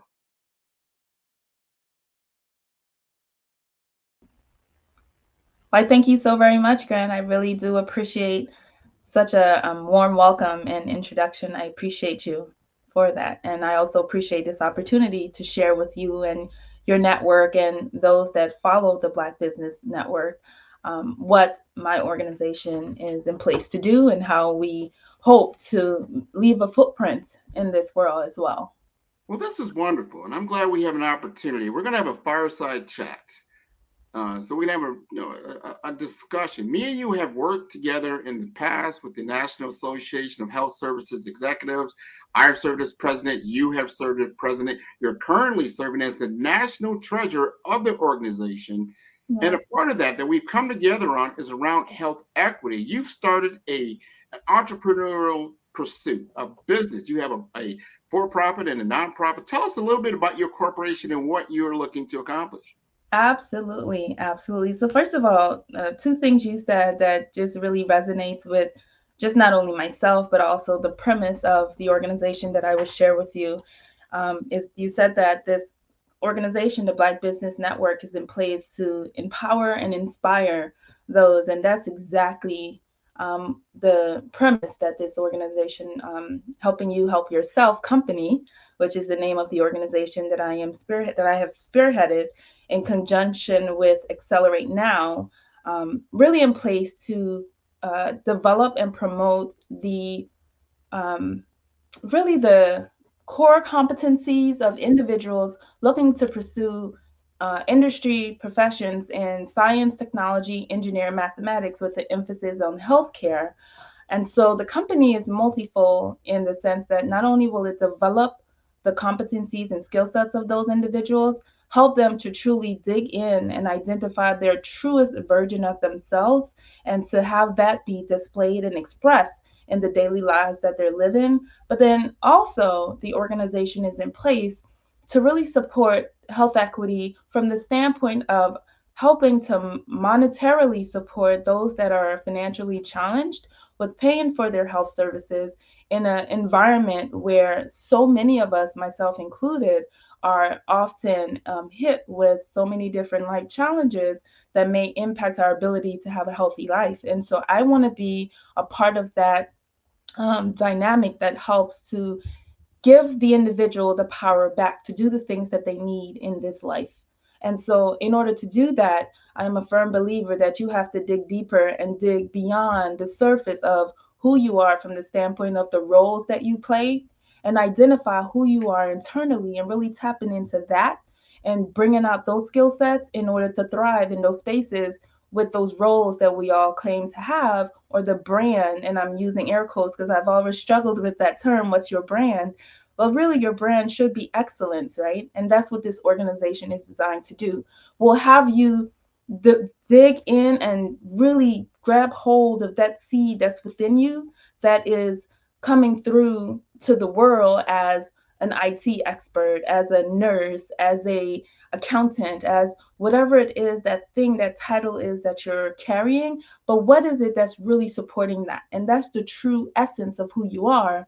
And so what, not only are we going to equip you with the credentials and the skill sets that you need to thrive in the STEM and healthcare space, but we're going to allow you to look beyond that title that you have, look beyond the industry itself, and really provide excellence in that space, so that the skill sets and that theoretical piece that you've captured will show itself in such a way that it's so awe-striking to the world that it awe-strikes you as well, because you're now becoming the authentic piece of you by serving through that thing, be it IT, be it technology, be it healthcare, and really be grabbing hold of that piece of the sweet life that so many of us really aspire to grab hold to, and really be excellent while doing that, and not being ashamed of that excellence within yourself.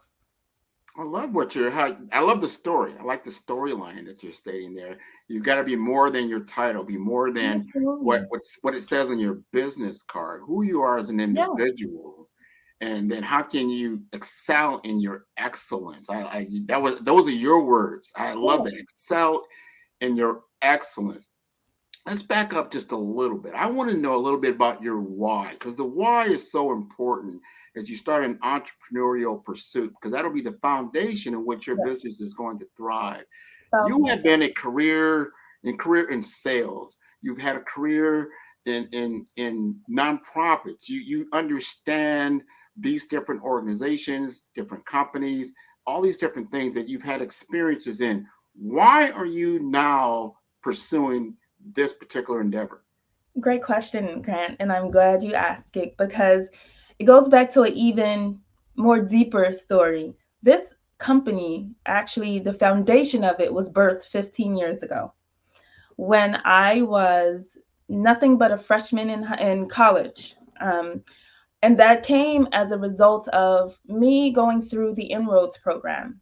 And while I was in that program, while I was very successful within the program, there were inefficiencies within the program that I thought I was bullish enough to change as a freshman in college. So I literally developed a business plan for the organization Helping You Help Yourself company. So this was developed 15 years ago while I was a freshman in college. And I have the blueprint from that till this day.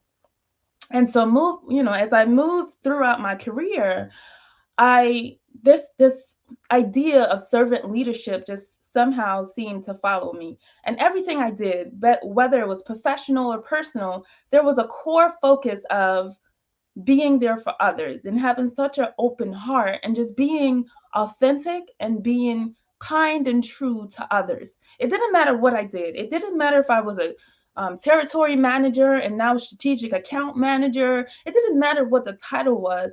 I always went back to educating the uneducated about something that I had the expertise in, so allow them to have the information and knowledge that I have so that they can make a difference in whatever space that was.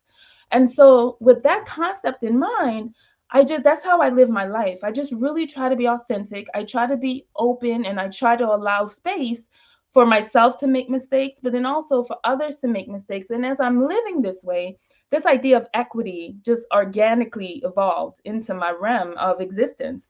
And I found myself in organizations such as the one that you've mentioned, where their whole focus and premise is health equity. But even in those spaces, I'm finding there's still a gap. The mission of these organizations are saying one thing, but I'm seeing something completely different. And while I infused myself and sometimes bullishly pushed my way in some places where it wasn't welcome, because I'm a firm believer that Shirley Chisholm had it right. She said, if you're not going to be given a seat at the table, bring a fold-up chair, right? And if you're not going to sit, you can sit right there next to him. And that's what I've done. But then I realized, this is going to be an uphill battle, a continuous uphill battle. So rather than fighting it, how about we just be the change that you're looking for? And that's how it came about. So I know that was a roundabout way to answer your question, but I think all those pieces combined and fused together is a really good way to show really the fabric of how this came about. That is a beautiful story. I think you framed it. It's not so roundabout. That's how stories come about. That's how seeds, fully mature trees, the things in nature, it takes time to be nurtured and to grow and start to becoming what it's going to be. Absolutely. We're in the throes of that. I've been blessed to be able to see some of your work over the last 5-6 years. So some of your maturity, I saw programs that you put together that were inspiring and were impactful. You had impact on the lives of other people. And what I am gathering for what you're talking about now with your new company is that you are now equipping yourself like, look, I'm going to do it. This is how I see it. Correct. And this is how we're going to be able to grow. And you're going to gravitate to your tribe, your community, the people that need to be a part of your program, because this is what they need to grow. And you're nurturing them in that fashion. I really, really like that. I want to ask you a couple of questions. We're on the Black Business Network. A lot of entrepreneurs are here. Yeah. Some of them, hey, you know what? I like what she's at. I need to get to this startup. Talk to us a little bit about your journey around how to get incorporated, because you did something a little unique. You've incorporated, you have a corporation and a nonprofit, and that working together. Talk to us a little bit about that. So it came about because obviously in this life, right, we can't really do anything without 1, some structure, 2, the paperwork, 3, the credentials.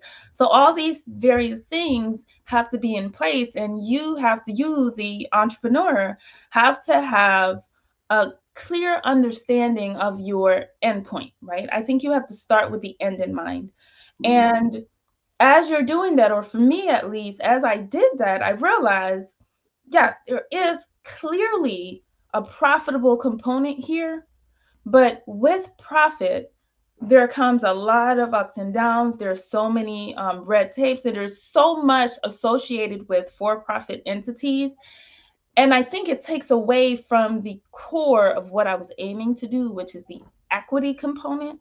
So that's where the corporation came into play, because it's that equitable piece that I wanted to stay true, because I truly believe that the organization is in place to have intention meet purpose. So those two things, this is not us speaking right now is not coincidental. It's not because you know me. You've known me forever, but never have I ever been on a channel like this or any of the other broadcasts that you've done. Not for any reason other than the timing wasn't right and there wasn't a purpose in those previous times. But right now there is, right?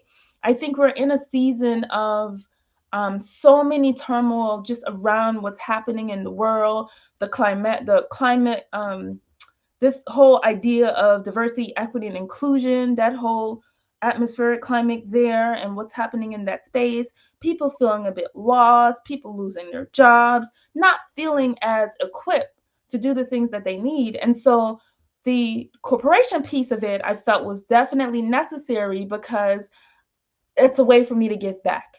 Yes. In a way that I don't think the community is receiving right now. So I hope that answers your question. No, it does. It does, because you've got to do the paperwork, as you said, and you've got to start looking at, because a lot of times, you've been in a structured environment in corporate America. There's a certain way of doing things. But and I say this, and I love what you've done, because I've done it for about 20, 25 years, done business development. There's all kinds of words around account management. Right. But really, you are already an entrepreneur. You're running your own business. They're saying, hey, Natalia, here's your book of business, or this is what we want you to do. We want you to generate for us revenue and dollars. So it's like you've already got correct the small business mindset of like, all right, I know what it takes to get contracts done. I know what it takes to not only get the contract, but to deliver on the results. What has this person or entity entrusted me to do correct to be able to move them forward in their endeavor? So in your case, I want you to be able to talk to your potential clients, those who will join you, whether it's a cohort, whether it's an individual. Tell them what they're going to receive from your services. So it's going to be a couple things, right? So first and foremost, why they're interested to begin with, right? It's probably going to be because their career is kind of stagnant at the moment. They feel that they need to get another credential paper that says, look at me, I can do it too, right?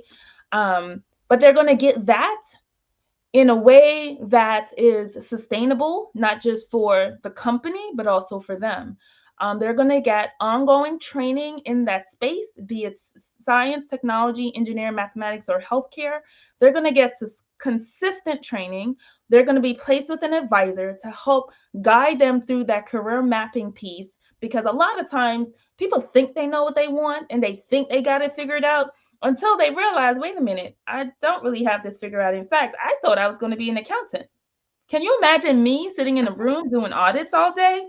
Absolutely not. I did it one day and I said to myself, while I would get paid a hefty, salary doing this, this is not for me. I'm very personable. I need to be around people all the time. People keeps a smile on my face.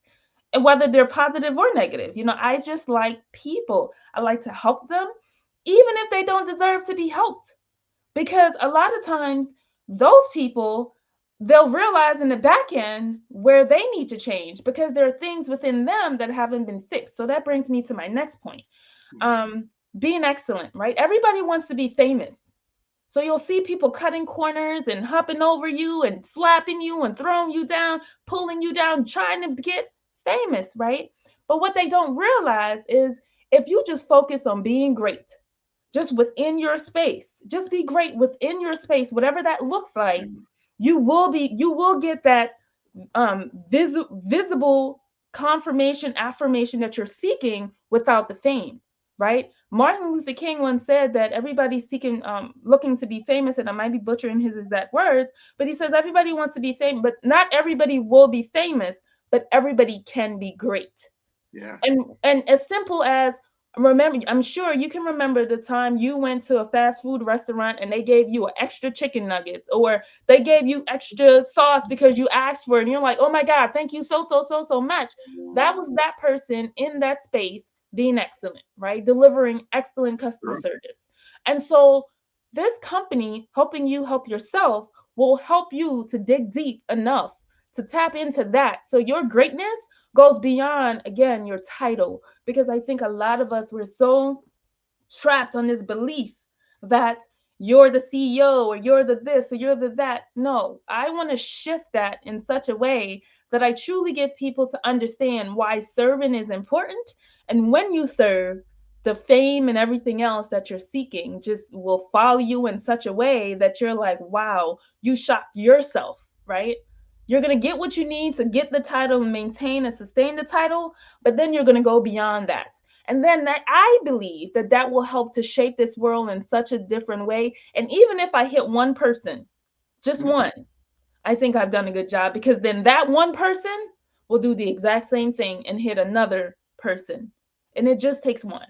So that's where I am. And that's what I will say to the potential person listening and watching and wanting to decide, well, should I do this? Is this going to work for me? It absolutely will, because I will teach you, and the team will teach you how to dig deep and how to grab hold of that excellence that's within you. And so that you can be the best version of yourself, regardless of your title. I love that. I'm going to shift the gears just a little bit. Okay. And that is, you brought something up earlier around DE&I, which is diversity, equity, inclusion. Yes. And what we're talking about here is like where you fit in this world and how people will look at you a certain way, whether we like it or not. People will size you up one way or another, because it could be a leverage tool for certain people when they don't see you. Now you're talking about STEM. STEM is science, technology, engineering, and math. We don't see a lot of people of color. We don't see a lot of Black people. We don't see a lot of women. You're a Black woman, and I want the audience to understand a little bit about what your expertise is in the healthcare realm and what you have been doing, because I'm proud of you, because what you're doing is so fantastic. I want them also to understand that you grew up, some of your part of your life, in another country, and then came to the U.S. and you had to adapt to cultural differences. Talk to us about that journey. Oh gosh. So the bicultural view is what I like to call it. Yes, I grew up in South America, the only English-speaking country in South America. Why was I deprived of learning some of that Spanish now that I'm living in South Florida is beyond me. But again, everything happens for a reason. I digress. But yes, I grew up in South America. I came to the United States as a child. And I remember it was 1995 and a blizzard hit New York, Philadelphia area. And it was pretty cold, the coldest I've ever experienced in my entire life, because I was coming from a very tropical place. So that was the first shock to me. And then I lived in the inner city of West Philadelphia. So that was, your eyebrows went up, right? And if you had here, they probably would have stood up, right? Because you know what that means. It's literally, it was considered a war zone at one point. There's a lot of poverty. There's a lot of lack, if you will. And so I grew up in an environment where, so I came from having nothing, right? Where just waking up every day and being able to, even if it was just rice and drinking some milk that I had for that day was, we were praising, thank God, right? To then moving to a country rather, that there's an abundance of everything. But yet there's also an abundance of things that are not conducive to a healthy lifestyle. And I could have easily been a victim of my environment. But I chose that I didn't want that. And in fact, it was a movie that revealed to me that the life that I was living wasn't the life that I want. And that movie is Two Can Play That Game. And I know folks are probably thinking, what? Two Can Play That Game? I was thinking she was going to say something a little bit more inspiring, right? Like a little bit more uplifting. But no, it's actually Two Can Play That Game, where Gabrielle Union was one of the stars in that movie. And I remember, I still think till this day, she is absolutely drop dead gorgeous. So Gabrielle, if you're listening and you're watching, I think you're gorgeous. She got out of a convertible, and there was another young lady who was kind of like somewhat envious of her. But what I remember about that scene is that when she got out of the car, first of all, the car was a beauty. She got out, she had at that time ponytails are really big. She had this really long ponytail. And it was one of those slow motion type of scenes where they slowed everything down so you can get just the right angle of her beauty. So she came out, she had a briefcase, she was dressed really well, and that ponytail was just swaying in the wind. And I'm just like, I'm watching as a young child. I couldn't have been more than 10. And I said to myself, that's what I want to be when I grow up. And what I meant was that she, to me, represented success, right? She looked like she had money. She was driving a car that, represented some money.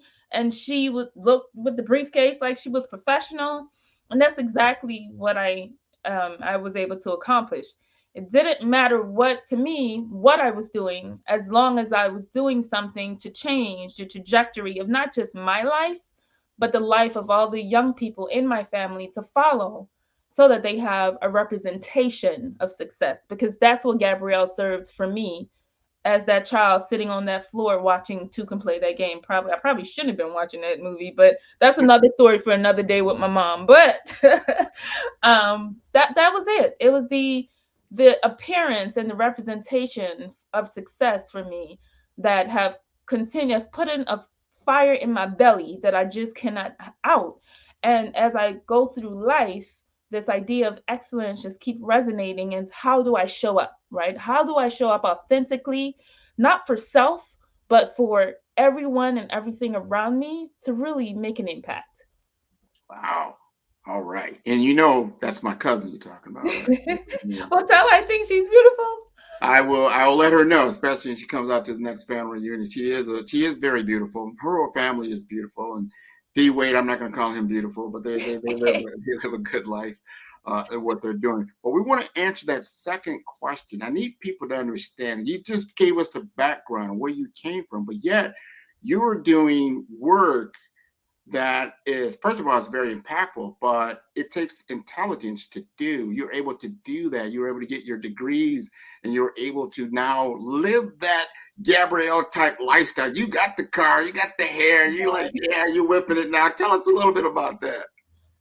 The lifestyle is great. The lifestyle is great, but you know what, Grant? I would give it all away. I would give it all away if it means I have to sacrifice the true core of who I am, which is I'm not the strategic account manager that works for a multi-million-dollar genetic lab. I'm not the titles of the national this or the that on this board or the VP on that board.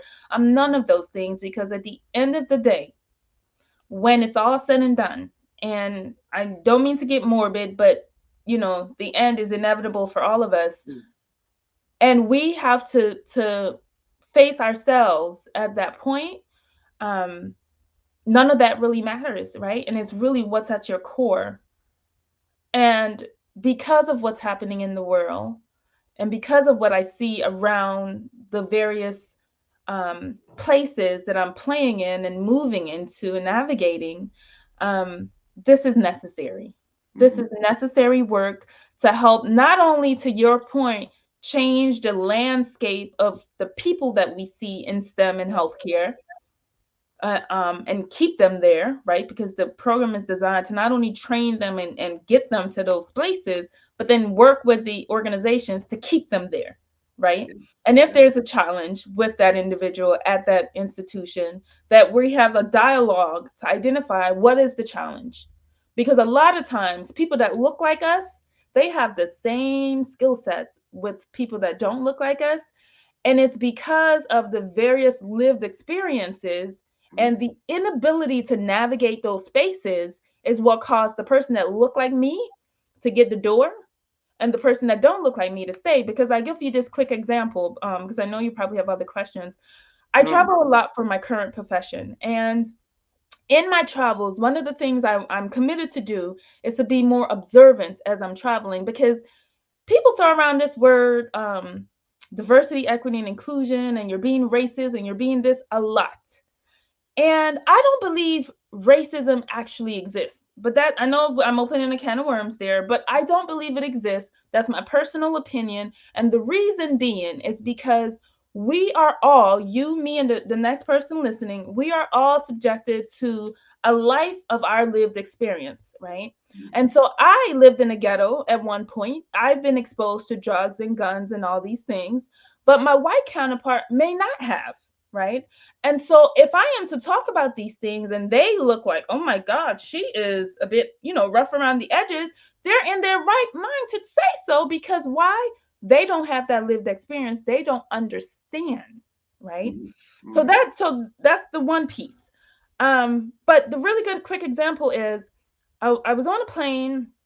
I saw a gentleman that was traveling, and he didn't look, like he was in his right mental state. But he was doing something that was illegal on the plane, which was vaping. Now, vaping is illegal. It can get you placed on a do not fly list where you can't fly anywhere in the world, right? It comes with some serious criminal charges. But this person was white, or at least let's just say he was pale skinned. Okay. And I am observing all of this. I'm at the back of the plane where I witnessed the person vaping. Of course, I'm not going to say anything. It's not my job to say anything. And I don't want to be the cause of somebody getting placed on a do not fly list. What I didn't know is the flight attendant also saw what I saw and told the gentleman to come to the back. And subsequently, he called the pilot. Now, when you call the pilot to report something like this, it is my understanding that the pilot is supposed to come to, remove himself from the cockpit, come to the back of the plane, address the situation, and escort the person off of the plane. That didn't happen. They did call the pilot. I don't know what the pilot said, but I could clearly hear the flight attendant saying, this is what transpired. The person is back here. Another flight attendant from the front came to the back, and very sternly, she spoke to the gentleman. And my heart is melting at this moment, because the poor guy, he was pleading. I didn't say anything because clearly I don't want anything tragic like that to happen to him. So he's pleading. He makes up a lie. Oh, I'm a doctor. I got to get to Miami and da da da da da. And the woman is like, still, she's being firm and she's being stern and she's telling him, give it to me. Da, da, da, and she takes it and she says, I'm going to allow you to fly. And I'm like, I'm thanking God that, it didn't go the other direction. And he was allowed to fly. Now, different day, different scenario, a black person, they were consuming alcohol that they didn't, have the purchase on the plane. Yeah. What happened to that person? They were escorted off the plane. Wow. Okay. Now, the difference between what happened with both is that the black person got loud and right? The white gentleman, nobody knew what transpired. Why? Because yes, although he was pleading and doing his thing, he was very calm. So what I gathered from as I'm watching and observing and I'm seeing all these things is, clearly, I believe if that black person was a bit more subtle, a little bit more calm in their delivery, the receiver, the person that booted them off the plane, would have received it differently and handled the situation differently. That's my hope, right? And so because of all those things, and I know that was a roundabout way, but I needed to paint that picture, it's why I believe not just teaching and developing the core competencies for the profession is important, but digging a little deeper to allow the individuals to tap into the true essence of who they are. Now, while they think their brand is A, yes, your brand can still be A, but it has to be coded with this essence of who you are. And that's what we'll bring out of them in the helping you help yourself piece, so that you can accelerate now, not tomorrow, because tomorrow is not promised, but right now in the space and place that you're in at the moment. I think those are some very good observations. We can always make assumptions. Yep. We don't know all the information, and we have to really look at all the factors that are involved. And there's a lot of myriad things that take place. Do people have biases? Yes, they do. But those biases aren't so black and white. I truly believe they're myriad things. One thing, me and you both live in South Florida, and I love how you said the person was pale, because just because a person is light of skin does not necessarily mean that they are European. Correct. They could be a lot of other different ethnicities. So you can't really prejudge like that. It's one of the things I really always loved about living here in South Florida, that you've got to really step back and allow a person to define themselves. Yes. Because you don't really know who you're truly working with. Like if I saw you, I would not know, wow, she's a background from Guyana. I did not know that. You know, she's also from, Philadelphia. Well, that's a whole nother completely different persona of a person, right? Yes. So we've got to allow ourselves, I call it emotional intelligence. Yes. To really understand. But I like how you were saying, you got to really take a look at yourself and understand. And sometimes it's hard to do that. Like right now, you can look at yourself in the mirror, but guess what? You're only seeing 180 degrees. You're not seeing the whole of yourself. And it takes other people to see some of those things. And I also think that looking in the mirror is not the truest way to see yourself either, because that would suggest that you think yourself is the shell that you're looking at, which will go back to that title that we always often reference, right? So who are you? Are you truly that shell, or are you something deeper that you can tap into? Because just yesterday, I was talking with somebody about this same topic, and I said to him, I think anybody can really do just about anything, right? That statement that we hear so often, right? And it sounds so cliche. And he says, yeah, I don't know about that. I said, well, let me give you an analogy. Take a seed, like just a seed, right? A seed can grow into just about anything, a flower, an oak tree, an apple tree, a palm tree, just about anything, right? Let's just say it's an oak seed. And you take that oak seed, and oak trees are pretty sturdy, right? You take that oak seed and you sit it on your countertop. And you don't do anything else with that oak seed. You just sit it on the countertop. And you leave it there for 10 years. What happens to the oak seed? It will not change as much, but it may dry up a little bit more, but nothing really happens with it, right?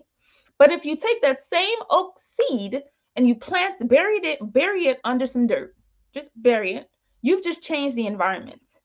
And then you pour some water on it. Now you're changing it, you're putting it under a little bit of pressure. Then you put some sunlight on it. And you're having it go through all of these environmental changes, then you see a sprout. And if you continue to put pressure, environmental pressures on this sprout, it blossoms and it, grows into an oak tree. But if you don't, even that, well, it'll grow a little bit more for you probably, right? But it will never get to its truest potential. But if you put it under some pressure and you change the environment dynamics, then it blossoms. So that is Hi-Hi-Co, Accelerate Now. I like that analogy. On you. We will allow you to see and feel what it takes to grow into your ultimate self. So give me an idea, like say I'm interested. I'm interested. Sign me up, like put me on. Tell us about what happens next. How does a person get involved in your business? Sure. So upon sign up, so you decide, you make the decision that you want to help yourself. That's the first thing, because I will not do anything for you. And this came from me raising a boy. Okay. I realized I can equip him with all the resources. Mm-hmm. Okay. I can even take him as far up to the door of the institution or the organization that he needs to work for. I can take him all the way, right? I might even be able to penetrate into some of the facilities and get him in behind the doors, right? But it's when he gets there, what will he do? Because I'm not there, right? And similarly, if I want him to drink water, I can bring the cup, I can put it up to his mouth, I can even try to force it into his mouth, but it's up to him to swallow, right? And so you first have to make the decision that this is something that you want to do, and you have to commit. Once you've committed, then you sign up. At this point, most applicants will be accepted, but once we get to a state where it's too many, we will have to go through a selection process. At that point, there will be selection criteria, which will also be established and provided on the sites, which is right now under construction. But each candidate will go through, there's a nominal fee for materials that they'll have to pay. That's $300, and it varies depending on their career path. But $300 is the base. They will pay that $300. That's for a year-long contract with the organization, where they will go through various workshops within their respective fields: science, technology, engineering, mathematics, with the emphasis on healthcare. So they'll go through credential requirements for each of those spaces respectfully. They will be assigned to a advisor that will also guide and make sure that they're on track. Each candidate will be required to fill out a career map or a career assessment tool that we will have on file from the beginning of their session. There will be one conducted in the middle and then one at the end as an evaluation. In the event that the individual gets placed into an organization for employment before that year, that's okay. We will still be committed to that individual for a year, and that person will still have access to their advisor through that year period. Additionally, the company that have acquired that individual for employment will also have touch point with the organization for a period of a year, or if they want to contract out longer, for whatever the contracted cadence is. And during that time frame, so we'll say a year for this conversation, during that year period, the individuals at the institution that hired the candidate have an opportunity to consult with a HiHiCo individual to talk with the candidates. A lot of times when you're placed into a new employment opportunity, you have no outlets. You don't know anybody in the company, and the company isn't talking to anybody on your behalf to identify whether or not there are gaps in what you're delivering in that position. But now the company has somebody that they can relay that information to, and we can do something about it. And it's not in any sort of conflict. The candidate knows we have their interests at heart, and we're working with them to correct and course correct any challenges that were brought up in the employment opportunity. And if by chance it's still not working out, then we'll pull that candidate, we'll kick them back into the rotation for additional training, and identify from the employer what was missing and what they felt was needed, and identify where we need to infuse that level of information for that candidate, so we can help to develop them in that space. So that's what it looks like in a kind of a robust manner, but there are a lot of moving parts with hands-on really guiding and coaching the individual to, achieve the success that they're looking for. I like that. Now, is it for anyone, or do you have to be like certain stages of your career, your early careers? There are various stages. So there is a component for younger candidates that's more early careerists, maybe haven't quite entered into their career path yet. So there is that bracket. Then there is a middle careerist and an executive level as well, or aspiring executives that are really at that cuff directors level and have not taken that leap over the threshold, if you will, into that more upper management leadership positions. And is it virtual, on premise, or both, or how are the classes? Both. Both. Okay. Yeah. And they have an opportunity to. Is it more like mentoring, or how would you describe that interaction with the advisors? Excuse me? With the advisors? Yes. So the advisor's role is multifold as well. There's a component of mentorship. There's also really a component of coaching to help guide them and equip them with, maybe you should consider this, consider that, reach out to this person, because they will also help them to navigate whichever employment opportunity they're in. So help them to navigate that space. Consider reaching out to this person, consider, doing this. If this is your brand, maybe you want to start to do this so that it can show that you're operating within that space. So the coach and advisor really is there as an added tool and resource to the candidate, so that they're not feeling like they're on an island by themselves. Okay. And if I heard you correctly, you said is it a year-long program? Is it 52 weeks, or is it every month, or what's the cadence?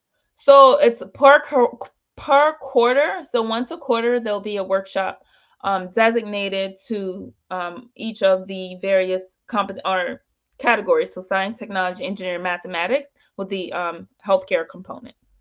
Nice. And then, so I'm going to ask as an advisor, right? If I were interested in being an advisor, what would I need to do? All you would have to do is submit a request to the organization, provide a background of yourself, and then the why you feel that you would be a beneficial advisor to the candidates. And then it will go to the board for review, and then we will assess and make a decision as to whether or not you fit into what we are looking to create in this space, and that you will be a good asset to the candidates. And it's that simple. All right. I like everything I've heard. We've got about 4 minutes left, maybe 3 or 4, right? Okay. So my question is, it would be next steps. Now, I know you said you're working on your website. Give us an idea of timeline. You're going to launch. I know you're getting ready to launch. Give us some timeline on your launch. So exciting. So the official launch is going to be on New Year's Eve. So I'm extremely excited about it.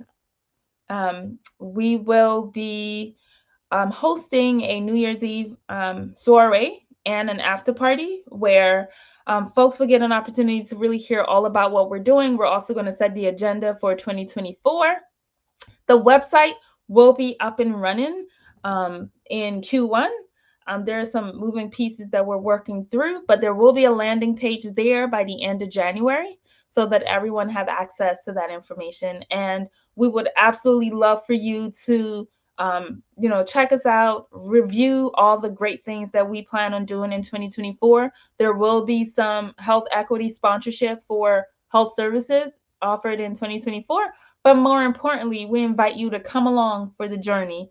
Come along and join us for the journey that we're embarking to really change the landscape of talent development, change the landscape of health equity and how that shows up in the community, and really be a change to ourselves by tapping into our truest expression and display of who we are.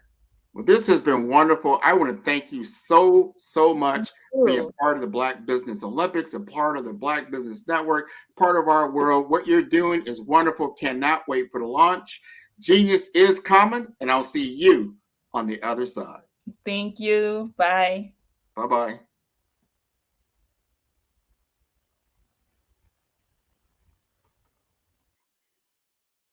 All right, that was wonderful. I want to thank everyone for joining us today on the Black Business Network. This is a fundraiser. I encourage all of you to give to the Black Business Olympics. Look on the Cash App below. That's Cash App. That's BBX USA. I don't have time right now to go through all of our different sponsors, but I thank you. I want you to continue to tune in to the Black Business Network on all of our streaming channels. There's about 40 of them out there, or you can tune in at bxtv.org. Thank you very much.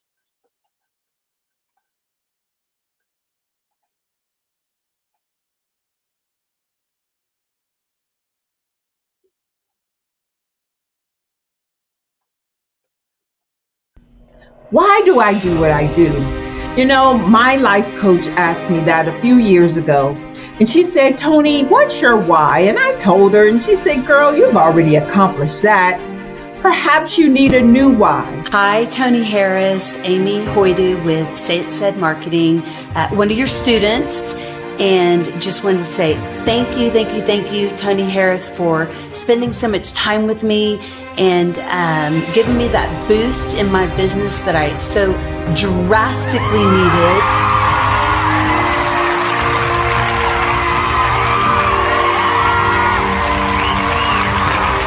My why is to touch, move, and inspire my clients to take drastic steps to be better than they were before they met me. I'm a resource.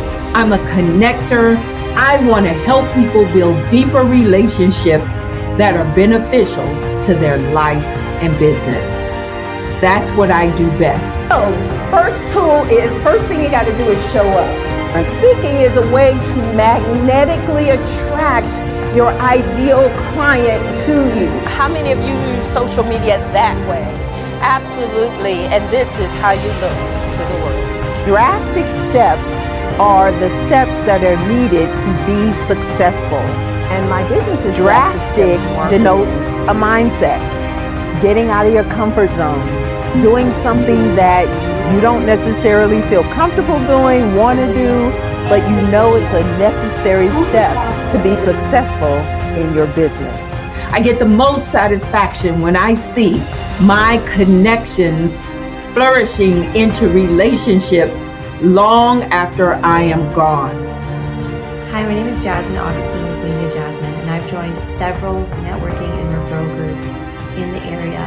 And Network in Action Northeast Houston with Tony Harris Taylor is one of the best organizations that I've joined. I love that piece of what I do, and it is what fuels my fire.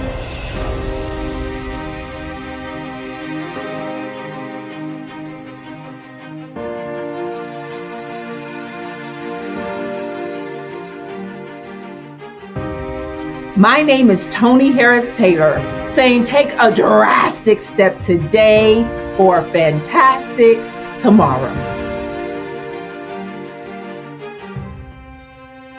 Artist to me is a creative expression of something from nothing. You know, it explodes onto the canvas, or it explodes on in my work. One of the things that I try to do more than anything is I try to just give the lines and the movements and emotions and expressions into what I do. Art really means to me a chance to express how I feel deep down inside. Most of my art begins as a thought that I might have, you know, whether it's sports, whether it's history, whether it's a woman or a man. It pretty much starts as an idea of thought before I get into the actual image of what I'm going to draw. I do a lot of historical pieces. I was a history minor in college, and I love to do history pieces. And a lot of times I'm thinking about history, and then I try to make that history impact you as you look at it. That's one of the reasons I do pictures so large. People ask me, why do I do the pictures so big? And I tell them, I want the piece to impact them as they're looking at it. To kind of dominate them, dominate their space. And most of my pieces I try to do off page. I don't try to do anything that's going to be in those four corners or in a square. And I want your imagination to be a part of the piece that you're looking at.